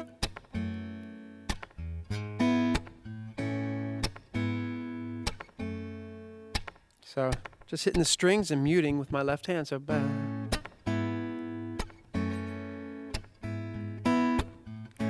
It's kind of a good back porch kind of vibe. You know, you're on the back porch with a good tall glass of iced tea. Yeah, yeah, yeah, yeah. Looking up at the sky, Lord, I lift your name on high. Yeah, yeah, yeah, yeah. So just kind of noodle around with that for a little bit. And then we keep walking down with the A over E to a D. A over C sharp, which we did in the key of D. There's our 4 over 5 chord. In this case, it's a B minor 7 over E. Yeah, yeah. Oh, yeah, yeah. Yeah. 4, walk down to 5 and 1. Walking down to the 6. 1, 4, 3, 2. 4 over 5. Back to 1. So it's a little bit more challenging, but definitely useful, especially this shape right here.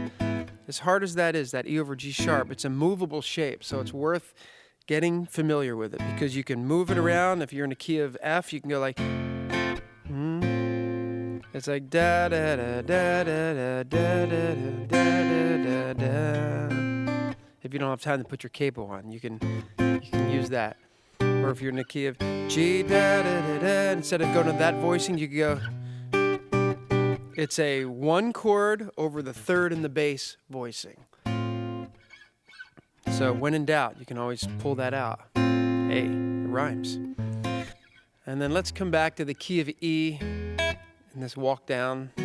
We've already explored E a lot with that open chord concept. But let's, there's going to be times where need this kind of thing. And it's kind of a combination of the D walk down almost, but starting on the E there. E, and then A, E over G sharp, F sharp minor. Again, I mute things. You could do this F sharp like that or F sharp minor, but to me it just gets too clunky down there. So just nice to keep it lighter. And then I love this A over a B bass. You can kind of, you know, I mean, if you feel like you go up an octave and you just hit 12 frets above, it's kind of fun. You can pretend you're Phil Keaggy. So, and then A over B. So it's like, I wouldn't use this that much in E. Occasionally, maybe on a song like Jesus, lover of my soul, Jesus, never let you go. It's kind of that James Taylor. I did an arrangement one time of love thee because thou hast first loved me. And then it just has a lot of these it just kind of sounds R&B to me.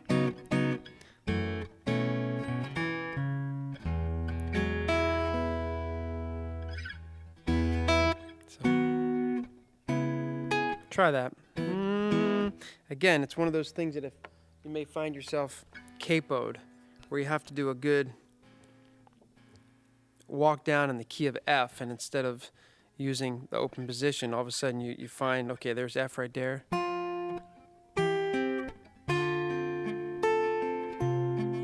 And then 4, 1 over 3, 4 over 5, back to 1. So that's your walk down in E, and again, it's worth, even though it's quite a struggle, especially that the action on this guitar is a little bit high. That's one thing you might want to check out on your guitar. Are the strings high off of the neck on your guitar? Because that will affect the intonation. Intonation is, you know, when a chord sounds good here, but then you go up high, and that, you know, even there's a G, but then here's a G also. And there'll be a few things a little bit out of tune, and sometimes it's because, you know, just because of weather conditions, the neck has kind of turned a little bit, and it causes the strings to feel a little bit higher, and that affects the intonation. So if you're not able to adjust it yourself, and to be honest, I never was after playing for 25 years, I always bring it to the best music store within a 25-mile radius of my home, and you do the same thing and just ask their technician if they can look at the intonation and see if they can lower the action as much as possible without it buzzing. And sometimes all that's required is a little adjustment of the truss rod, or sometimes it's actually they'll adjust the saddle. But just something to think about. I've just realized it as I'm playing in the key of E here. There's just a few things that are a little more challenging than they need to be. So check it out.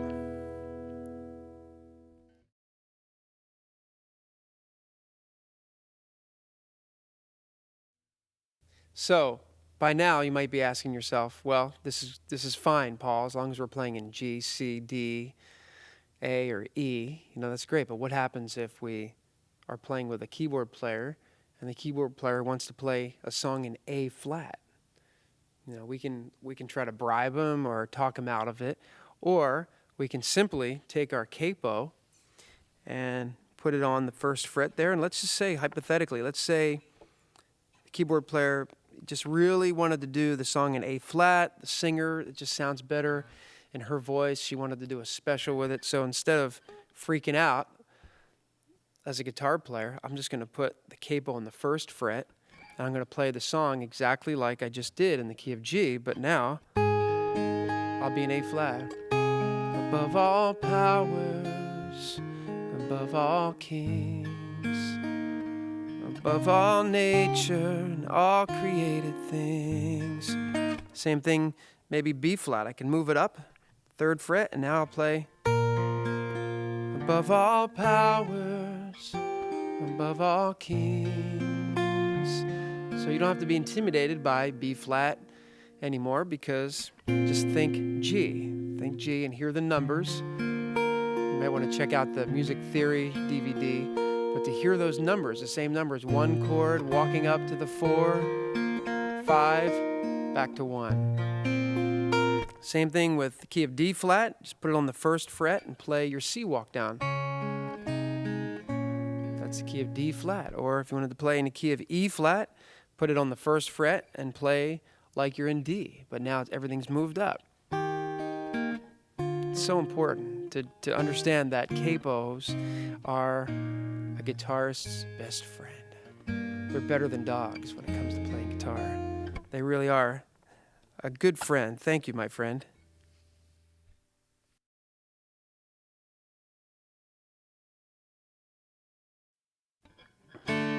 We've talked a couple times about when you have 2 guitar players in a band, maybe one person can be down here and another person can be up here, maybe capoed.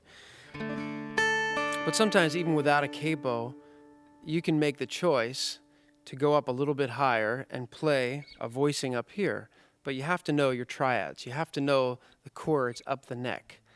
So like for example, in the key of D, sometimes we're playing a song in the key of D, and one of my guitar players is just playing 1st position, then I'll sometimes go up here to this voicing, or maybe this voicing, almost like a mandolin sound.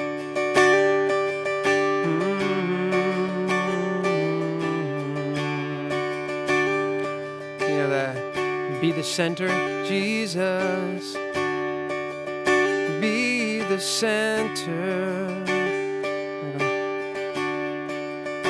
Kind of a Celtic thing. So learning your triads up the neck will serve you well. And I just think it's worth taking some time here to kind of show you an exercise that kind of helped me over the years to do 2 things: to learn my chords, my triads up and down the neck, but also to learn the names of the notes up and down the neck. Because this is the exercise I want to show you will teach you how to memorize the notes and the names of the notes up and down the fretboard, as well as learning the various triads at their different positions. So here we go.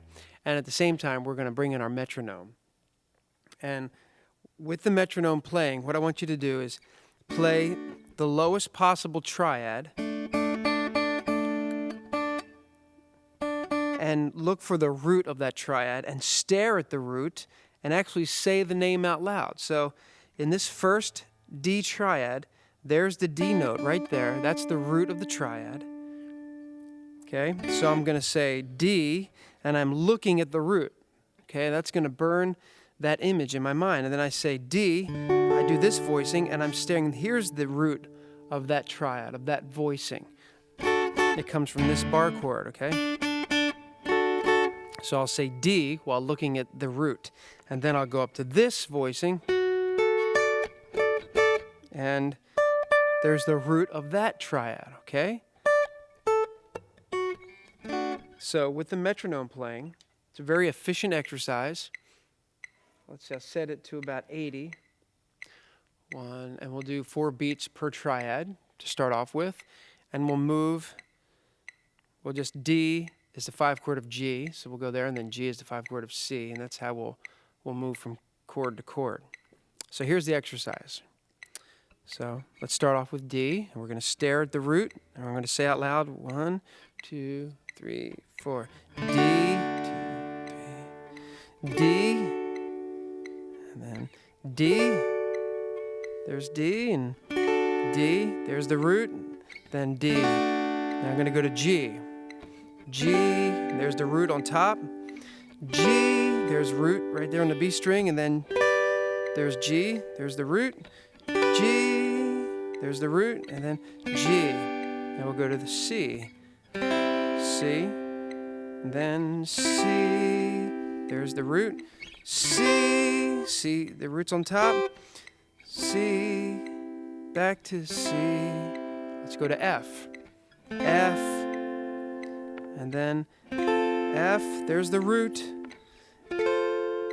F, and then F. Let's go to B flat. Here's the closest, the lowest B flat, and then B flat, and then there's B flat right there, and then B flat right there, back to B flat. Let's go to E flat, E flat. I'm staring at E flat right there, and then there's E flat up high, and then back to E flat. Let's go to A flat, and then there's the A flat right there, and then the A flat. There's the root in A flat. A flat, let's do D flat. There's the D flat, D flat. And I'm staring at the root, D flat, D flat, D flat. Let's go to G flat, G flat. There's G flat, G flat, G flat, G flat. Let's go to B, B, B, B. There's the root. Here's B. There's the root, and then back to B. After B comes E, E, E. There's the root, E, and then up here. Do our E, staring at the root. There's E. Okay, then to A, A, A, and if you can get up high enough here, there's our A, and then back to A, and down below, and then back to D. That's where we started, D, D, there's the root, D, there's the root on top, D, and finally. So if you do that exercise, you're going to know these triads inside and out. And when you're playing along with a band, you won't be stuck in first position, but you'll be able to venture up a little bit. And you'll be in D, and then all of a sudden they go to A. And you think, okay, I can go to, and I can go up here. While the other person's maybe just staying on an A there. And then they go to G. And you're thinking, okay. And then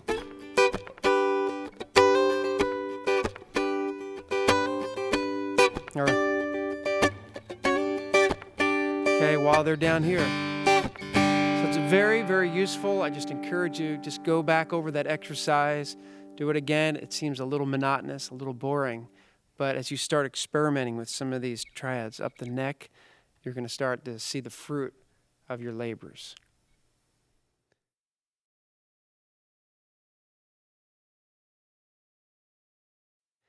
Okay, man, one thing we have to touch on is bar chords, whether we like it or not. I would much rather play a bar chord on an electric guitar than on an acoustic guitar, but there's going to be times where you just have to, and it takes a lot more physical strength than it does on an electric guitar because the strings on an electric are typically thinner. But I really want to go through this bar chord exercise, very similar to the triad exercise, where we're learning the 3 primary bar chord shapes, and we're learning them up and down the neck. Again, to where we're not just stuck in a rut. We can branch out and have more creativity in our playing. So, again, I'm going to, with the assistance of my trusty metronome, very much like the triad exercise. Just want to encourage you, let's start with this. Basically the 3 bar chord types are sort of a C type, where it's a C, and then we move that up. There's a D flat, there's a D, there's an E. Do you see the C chord right there? That's basically a C chord. And then we're just moving our fingers, acting like the nut, okay? And we're moving that up. Okay, so that's one. Then there's the A shape, where we have an A, and then we move that up, and there's a C, there's a D, there's an E, okay? Except instead of performing it that way, we may just, after a while, just get used to using our third finger there. And then the other bar chord, usually the first one that we learn, is this E shape, this E type of a bar chord, where it's an E and then we move it up and we bar first fret, and that's an F. We move it up 2 frets, that's a G. Move it up a fret, G sharp or A flat. Move it up, A, A. Okay?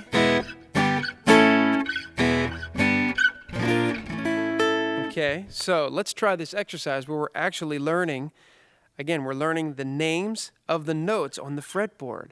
And by calling out the name of the root and visualizing where it is. So if I was starting on F, let's say I'd say F, and I'd visualize there's the root of that chord, F. There it is. And that'll come in handy for the rest of your life. And then F, there's an F right there.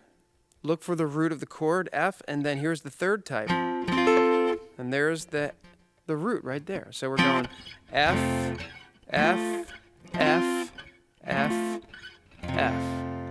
Okay? So let's start in the key of C. So I'll get you started, and then you can try this on your own. Okay? So we're going to start with C. C, 2, 3, 4. C, 2, 3, 4. C, 2, 3, 4. C, and I'm picturing there's the root. C. C wants to go to F, so we'll go F, 2, 3, 4. F, there's the root, 3, 4. F, 2, 3, 4. F, 2, 3, 4. F. F wants to go to B flat. Okay, so B flat, 2, 3, 4. B flat, 2, 3, 4. B flat, 2, 3. Ouch. B flat. Back to B flat. So continue on through that cycle. Okay, remember, just you can download the voicings. Make sure you've already done that so you can see what these voicings are without watching me. You know, eventually you'll get to G, G and G, G, 2, 3, 4, G, 2, 3, 4, G, 2, 3, 4, and then G brings us back to C. But you need to just go through these chords and go through to where if I just said, okay, play D flat, E flat, and F, you could immediately, oh yeah, boom, there's the root. There's D flat, E flat, F, or D flat, E flat, F. Very important that you begin knowing the names, especially of these bass notes, so you can just, boom, go right to it. And it's going to be challenging. Again, very physical, very, very physical.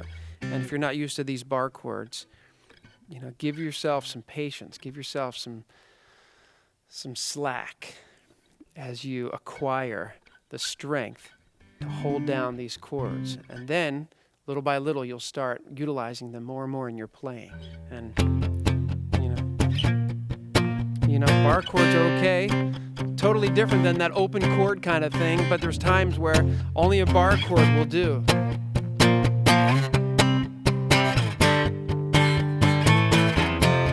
You know, there's something about a bar chord combined with that right hand damping we've been talking about. You know, every step of faith, every sacrifice, all for you.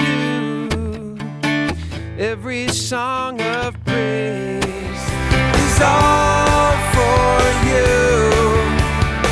Every hand that's raised, everything I am, everything I do is all for you, all for you.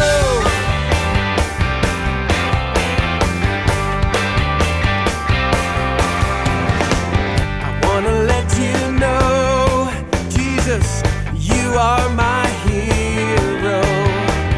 I'm a grateful soul that's been redeemed. All creation sings, and all the earth adores you. From the highest star to the deepest sea, see. Lord, and it's all for you. Every song of praise is all for you. Every hand that's raised, everything I am, everything I do is all for you, all for you.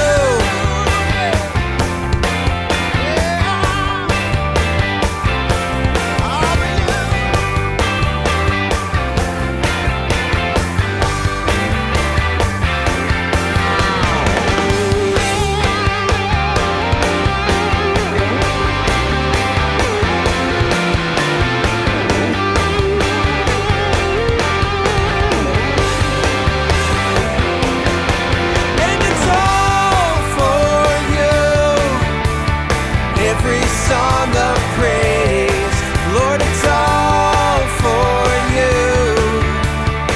Every hand that's raised, everything I am, everything I do is all for you, all for you.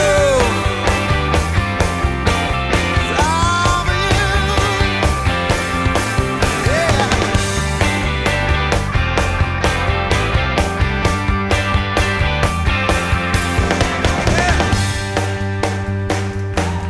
Yes, Lord, tonight every song of praise, every stomping foot, every clapping hand, every swaying